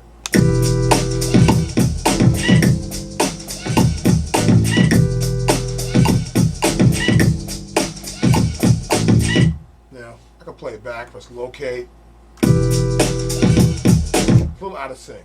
Now how to avoid that with our stop start thing, we can go right back here. We can compare actually without it. Press locate. Okay, I want to use this one. If we go to compare again, what will happen is we'll play back the hi-hat we just made. We don't want that. So right now we're going to go back. We're going to press locate and record. We're going to re-record our hi-hat again. But first, we're going to make sure our resolution, at the resolution we picked earlier, which is 16th notes right there, as you can see. Next, I'll press locate, record, pick the right sound, and press the start stop button on my sequencer. 2, 3, 4, 1, 2, 3, 4.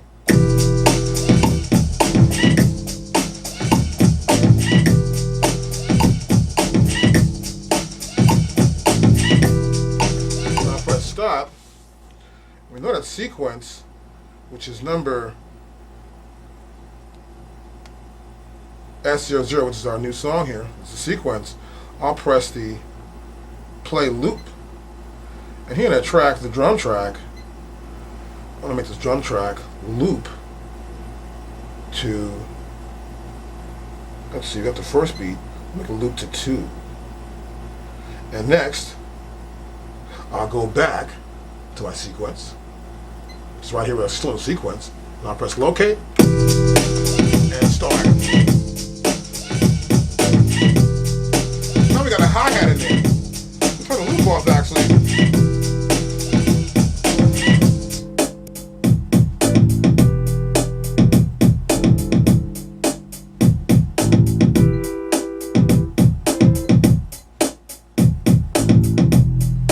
Parts on and off. See that?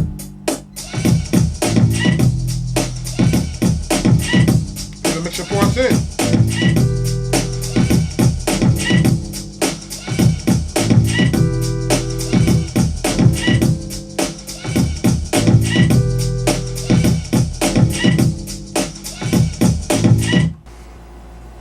Okay, now I'm gonna use my bass guitar.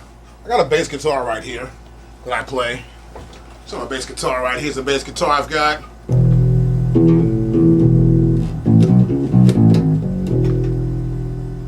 I'm gonna play my bass guitar and sample it right here into my Triton Extreme. Okay, we're gonna go right in here. We're gonna record our Triton Extreme. We're gonna right to our main screen right here. I'm gonna show you something. We're here in sequence mode. We can go to sampling by pressing sampling right there. Now we can sample within the sequence. I've set my sampler, of course, analog input in, and of course it goes to input here. Make sure I'm in 1 and 2. I'm using the 1 and 2 outputs in the back of my Korg Triton. Next, I'll put the 1 cable in because it's only a mono. So to make sure I go down to here, I'm in mono mode to take just one actual sound, and that my guitar is in that mono input, left input rather, which is going to be 1. And that's going to be sampling to the left side of stereo, which is the mono left. Next, I'm going to go here to bank, top of our actually sampling in sequence mode, and we're going to take this, we're going to select the bank and set up a number for that. We're here in the bank, of course using RAM, and here we're going to use the same, as you can see there, the multi-tempo section in E, that's 15. We're here in the same bank right there, and now we got a track. Always go to track. Select track number 6. So all my events will appear in track number 6, and my sample, when I hit it, will be, make sure my sample's at C. Let's go back to, move that to like,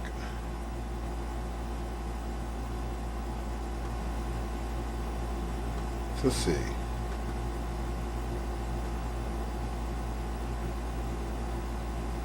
Turn my sample down here. C sharp, we got it. And we'll press OK. Now, I'm ready to record. First, I have to do one more thing. I want to make sure if I go to record, we go to our sample record, right there, and then I'll do my sample start. Got that? Next, it'll start sampling.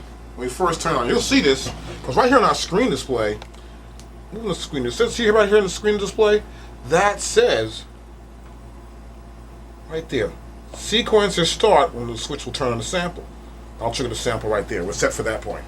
I'll turn this sample off, and you can see that. It's grayed out.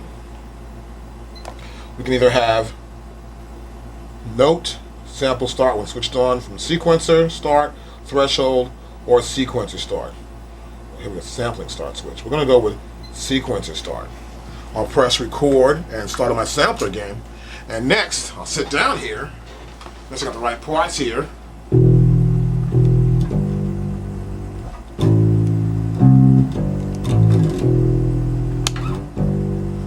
Okay, I've got my guitar plugged. The output for my guitar is right here. Okay?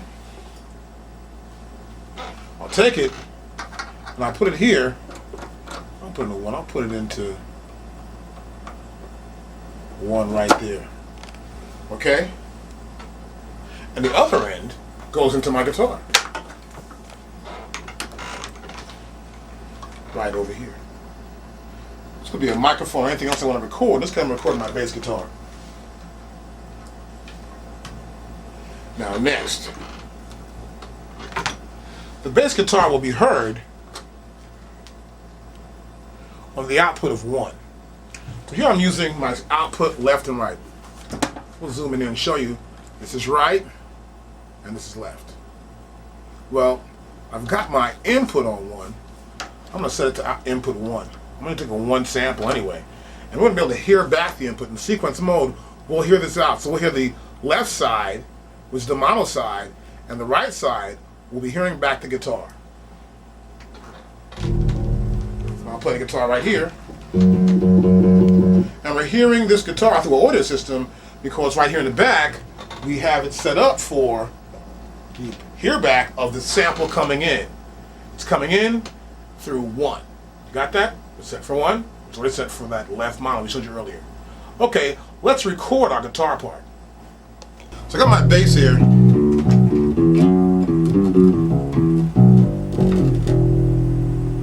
I'll play a little part on top of it. Of course, I press record first on my sampler to get my sampler armed.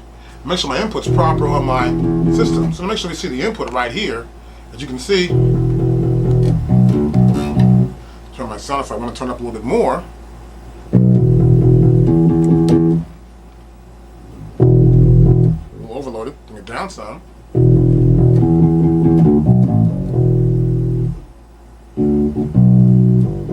Alright, great. Now, we're going to go back to our sampler. We're going to press start sampling. See? And I won't start sampling until I press the start switch here. Remember? Okay, make sure we're at locate. Start switch here we'll press to get it started. I'll press locate, and here we go.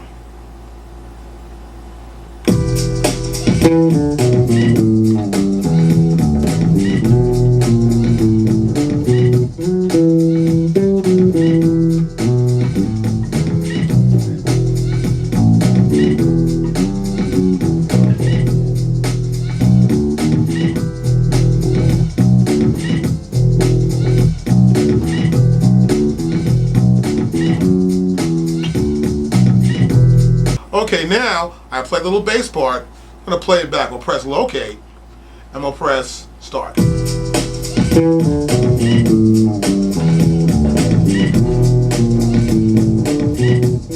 I'm not playing, as you can see. I can even solo that part.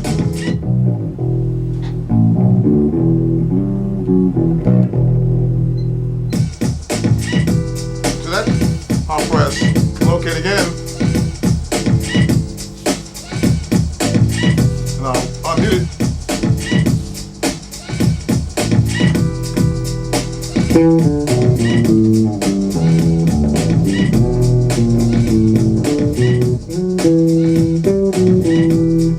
So something's going to be too loud. Adjust your sounds. But you can actually put a vocal in there or some sort of part if you like to. You can record whatever you want to record through your input switch on the back of your Triton Extreme.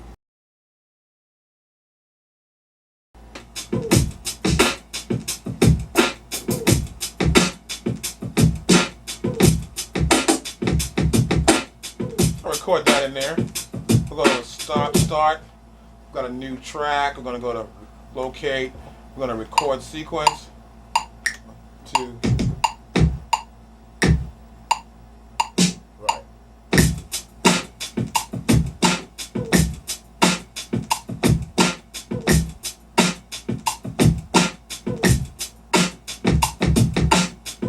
All right. Okay, we got a beat here. Put the beat on.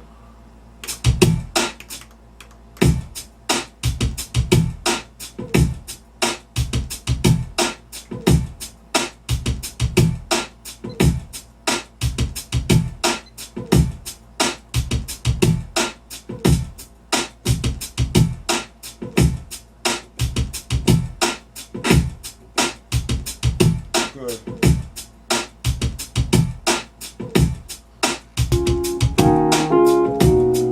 Okay, good. Put some keyboards for us now.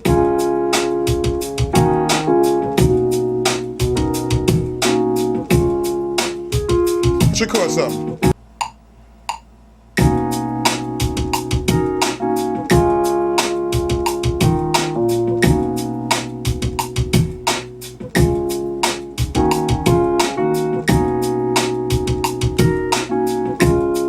That's good. You're gonna loop it.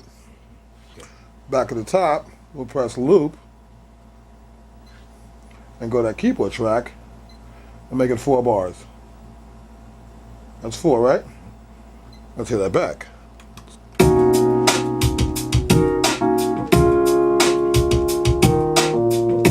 That's pretty good. Let's do a bass line now. Okay. Let's record a bass line now. 2, 3, go.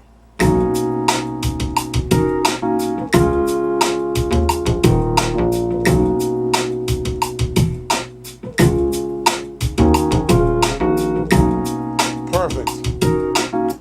Now we'll loop it. Got the loop. And we'll loop that one too. And make that 4 bars also. Good. Okay.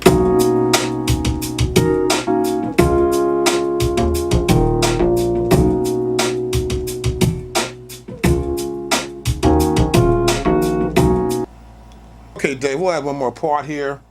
We're going to locate. You ready? Mm-hmm. 1, 2, 3, 4. 1, 2. You know what to do.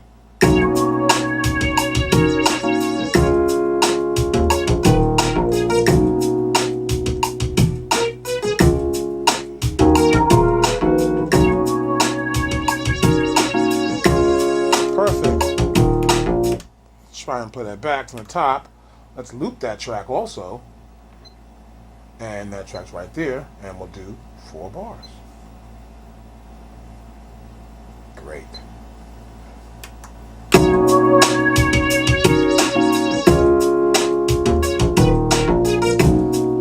good.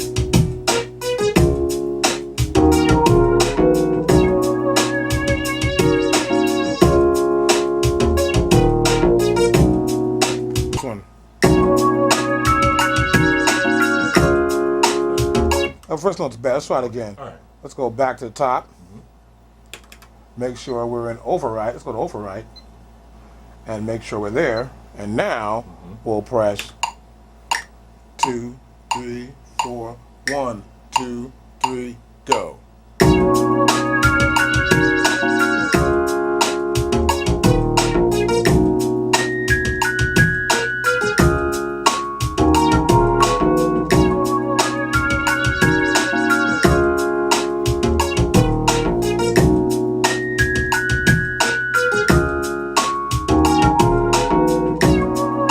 Stop. We'll take that track and we'll go to loop and we'll put this track in the loop. So we'll do this one for 8 bars. That's 8 now, right? Mm-hmm.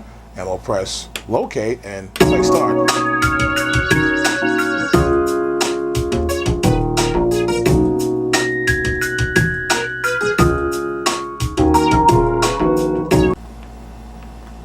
Now here we have everything on our keyboard.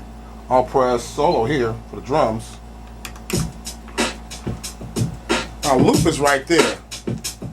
We can change the pitch of everything. The loop was already time sliced. See, slow it down, so speed it up. I can add little parts in.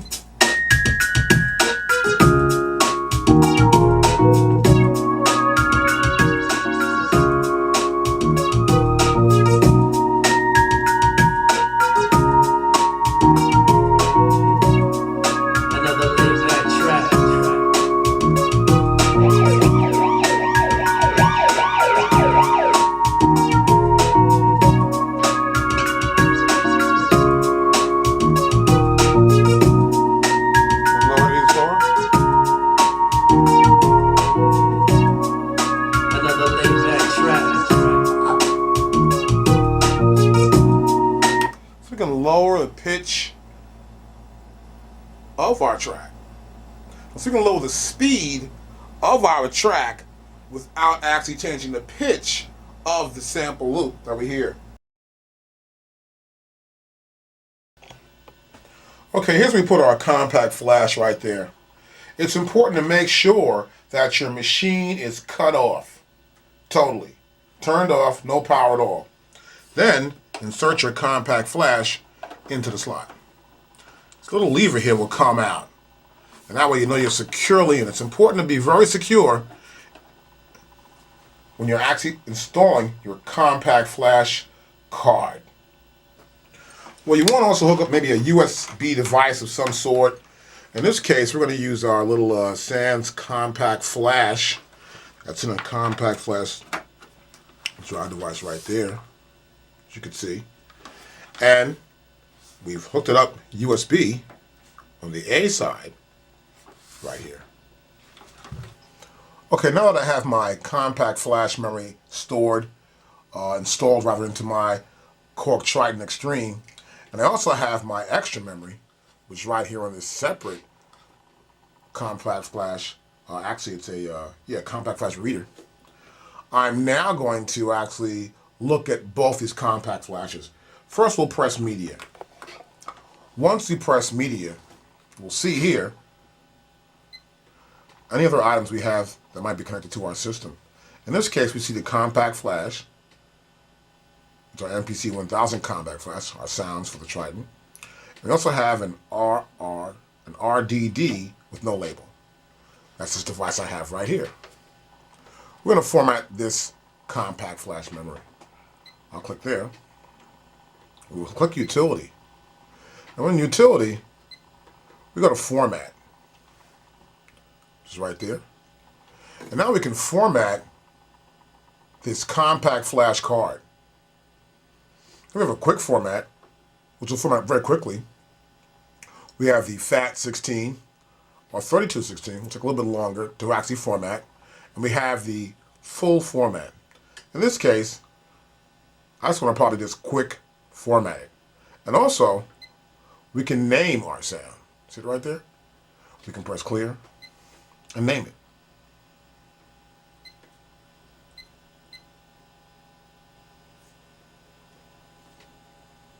And delete and press OK.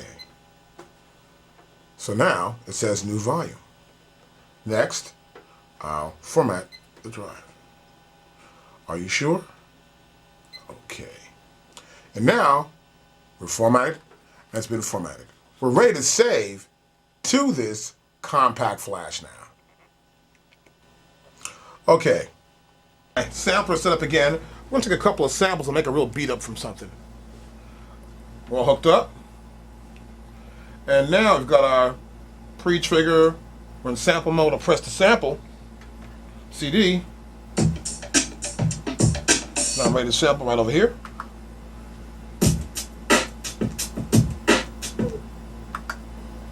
And we got our sample. Let's take some more samples. Let's sample the next one.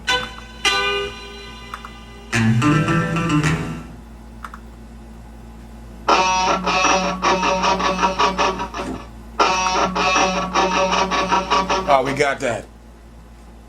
Okay, now I've got one sample here already. It's my drum loop.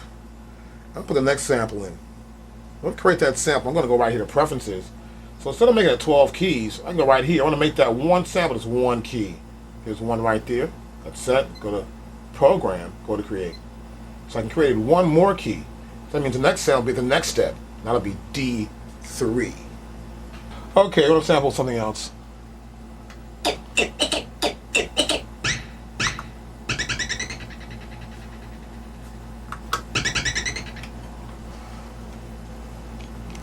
Now I'll sample another new sample.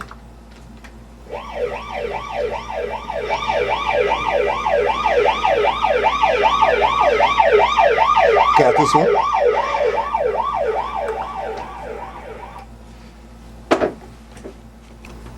Oh. Okay, we got some other samples in. Not that one.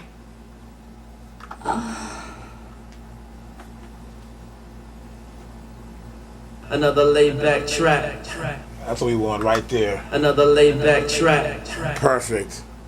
Okay, forgot my samples. I want to probably save them to disk. Here's how we do that. Okay, now we'll press the media button on our Triton. Media button is depressed. And now I'm going to press Utility. You can see over the media screen and what's on our media. On Utility, I'm going to press Format. Now I can format my compact flash. You can see it says compact flash right there. I'm going to format my compact flash, which is right there. And once I format that, I'm good to go. So we go to Utility, Format, do a quick format, press OK. Are you sure? I press OK. It's now formatting that disk and clearing it all out. See? Everything's disappeared. Next, I want to press Save. Now, I want to save some data to this actual file. Alright, next I'll press Save. And I'll press Save up here. Top of our menu. And I'll press Save Sampling Data.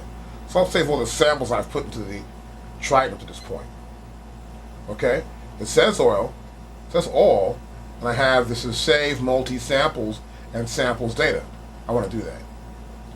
It's going to be called the new file. I can name the file if I want to.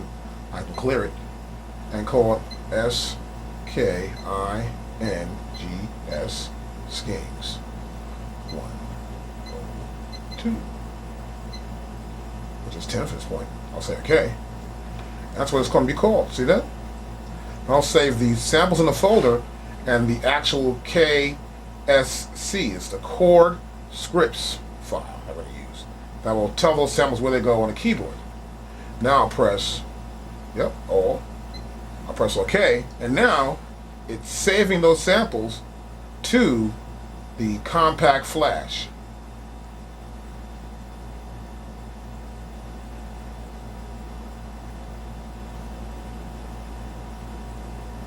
And once it's done, we'll see them all there on the file.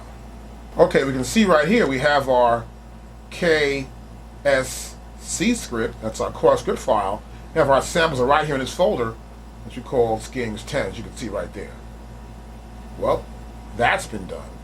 Well, now it's time to go back to making the beat.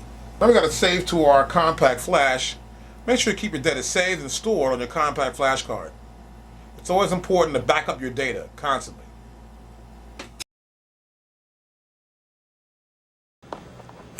Okay, we're going to add some extra memory to our Korg Triton Extreme. First, we'll open the box. As you can see there, we have one card in. This is one 16 meg card that comes with your Korg Triton Extreme. Okay, I'm going to add some extra memory to my Triton. Here we have a 16 meg board, one of our own here that we sold Sample Kings. They're designed for us in Japan. Make sure you pull the clip out on the edge of each one of these lines here and sort of lay it sort of sideways there. Make sure you're in a groove, and then go straight up. Now I'm going to add another card, 16 meg. It's sort of like there's little clips on the side here. So what I do is like sort of put the card in a slot.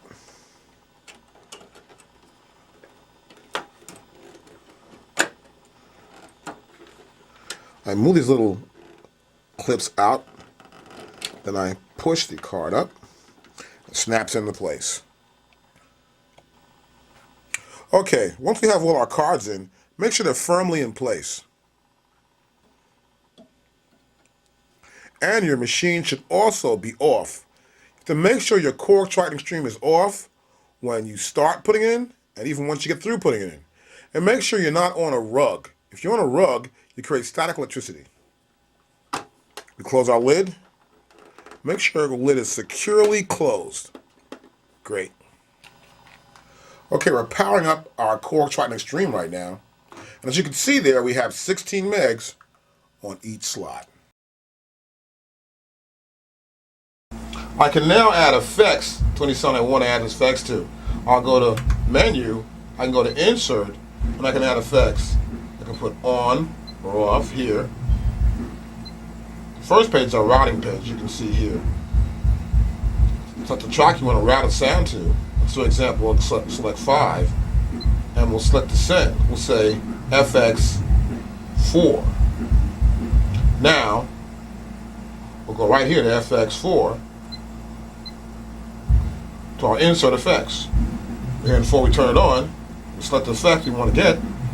Let's say here we want to get some sort of, this sound. And we'll press play.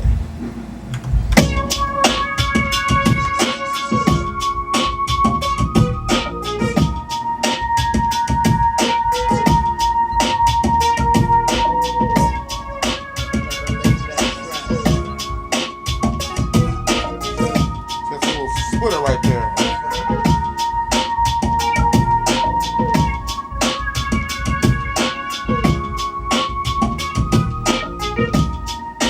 So we'll select whatever effect we want to select for any particular track. You would have one here for our loop. We'll turn it on again. Another loop without the sound.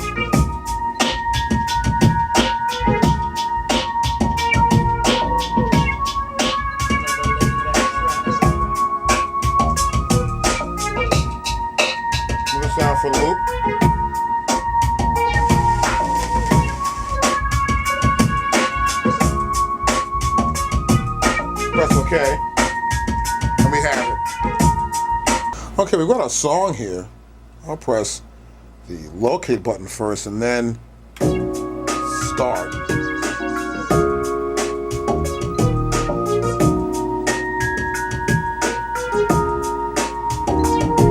This is my mixer section for my 1 through 8 tracks. I'm gonna turn a little rap, laid back track sound off. When a guy's saying that, turn it down some.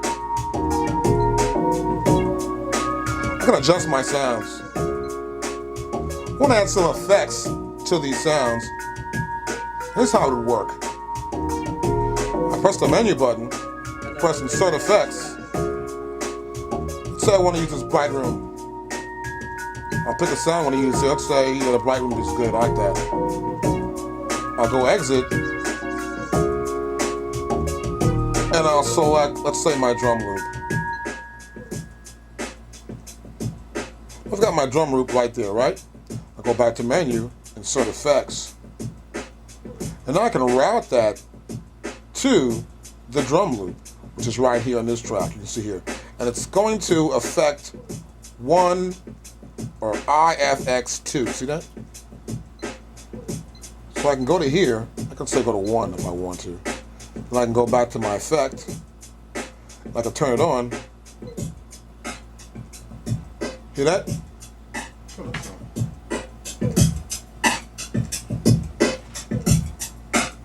This is a really classic thing to do with some sort of drum loop, is add an effect to it and sort of put it below the track a little bit, if you'd like to do that.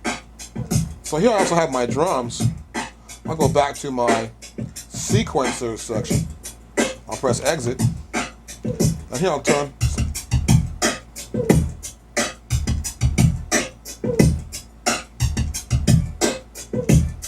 Hear that sound? They're both into the same effect. And we can prove that. I'll press menu, go to insert effect, go to my insert effect right here, and they're both utilizing that piece right there. What I might want to do is press exit. I see, I have a new pop drum kit there. I'll send that kit, I'll route it differently. We want to have some drums with some sort of effect. You hear a little difference there? Now watch this. I'll go back to the insert again. I'll turn the reverb on.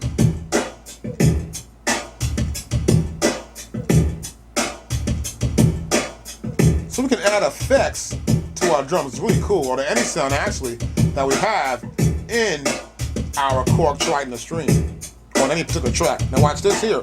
I'll press exit from this window and I'll press sequence. Here I am in the sequence section, as you can see. I'm going to press this and go to solo 1. It's also this track right here, with the track that contains that wrapper on it. Little wrap vocal I have on there.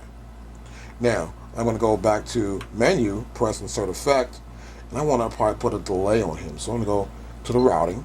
I know he's here right here in that system. I want to set him to 4. Now, of course, you can't use IFX5 unless you have that new card that they have that you can get from any Korg dealer, and the ability to use extra effects in your machine. So actually I have 1 through 4 in the basic setup of our Korg Triton Extreme. I went to 4 right there. Now what's in 4, we'll see, is I have this, this is a BPM, actually, yeah, 100 BPM long delay. I'll put that on. And now I'm going to go back to playing the track.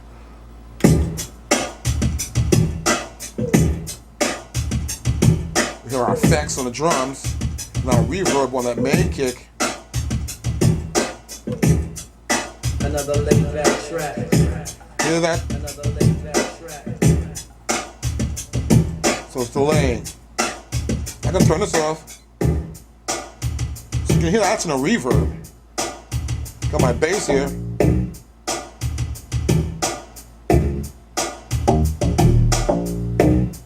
Put one Another quarter. laid back track.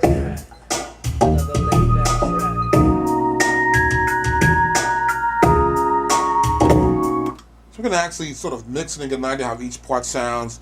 We can add effects to bring out more elements in our sequence.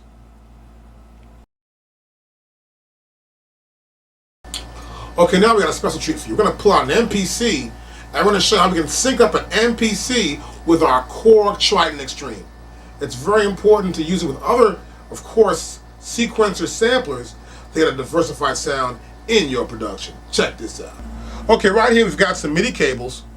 We've got an out, which is going to a MIDI in on my MPC 2000 XL, and we've got a in, which is coming from my MPC 2000 XL. Yeah, okay, great. Here's another of the cables. Here's the input, as you can see here, and this is the output coming out of A. You got that? We're going to hook up now an MPC 2000 XL along with our Korg Triton Extreme. Okay, I've got an MPC 2000 XL. You saw the MIDI cables went in the back, you know, the handshake, where I've got the output of the Korg Triton going to the input of my MPC, which is on input 1, and then the output of my MPC, which is output A, going into my input on my Korg Triton, the MIDI input, of course. Now, a problem that happens generally when having the two machines play together is that the MPC will receive the MIDI data from your Korg Triton. Here's how to turn it off. What I'm going to do right now, I'm going to move the cursor right here to the drum window. To drum right there, that's for the program. We'll turn the open window on, and here we'll make sure we have this thing called the pass is cut off. Let me get a pen so I can show you exactly what I'm talking about. Here it is, right here, I got one. Right here is where it's at, right there. See that? Make sure that says no. Got our filter on there. The notes are here. Yep, everything else is good. That says no. We'll close the window. Next, we want to press Shift and Sync. And here in Sync, we've got our MIDI clock on. So you make sure that the MIDI clock information coming from the Korg Triton will be able to turn on that sequence within the MPC. We're going to make up a beat along with the one here on the Korg Triton, but use the MPC for a couple extra sounds. Okay, I got my brand new sequence. It's right there. That's sequence 11. Okay, the first thing I want to do is I want to make sure that here in my MPC that I set the timing function here to 16th notes. That's my quantize value. Got that? Okay, I do everything else now. Now I'm going to hold down this record button. See, I hold the record button now, it turns red. Now the MPC is set to receive MIDI control from my Korg Triton Extreme. So I'm going to start the Korg Triton Extreme, and then the MPC will start to go into play while I'm in record. So I can record a drum part. Watch this. I'll move right over here, and I'll click on that. I'll make sure I press locate first. Then I'll click here. We got music, see that? And now the MPC is in sync. We can see it's in time. Also going to see here we have this green light. Who involved? We got a green light. What's that green light there? That means we're in sync. See that? Great. Now watch this. I'll play a pad on the drums here.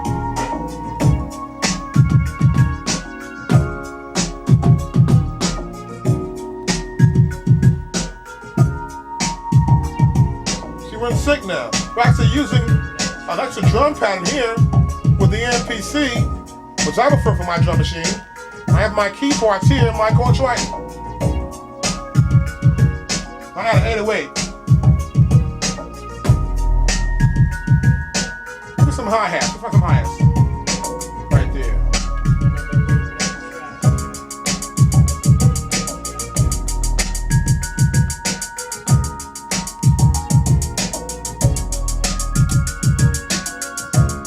So now I've got this in sync with my Korg Triton right over here. So I got the Triton, and I've got my MPC. Excellent. Now watch this, I'm going to turn the sound out here.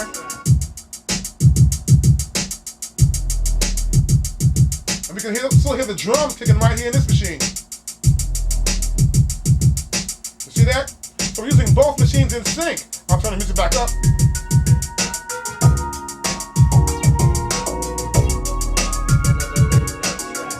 Now if I turn off my Triton, it'll stop everything. See that?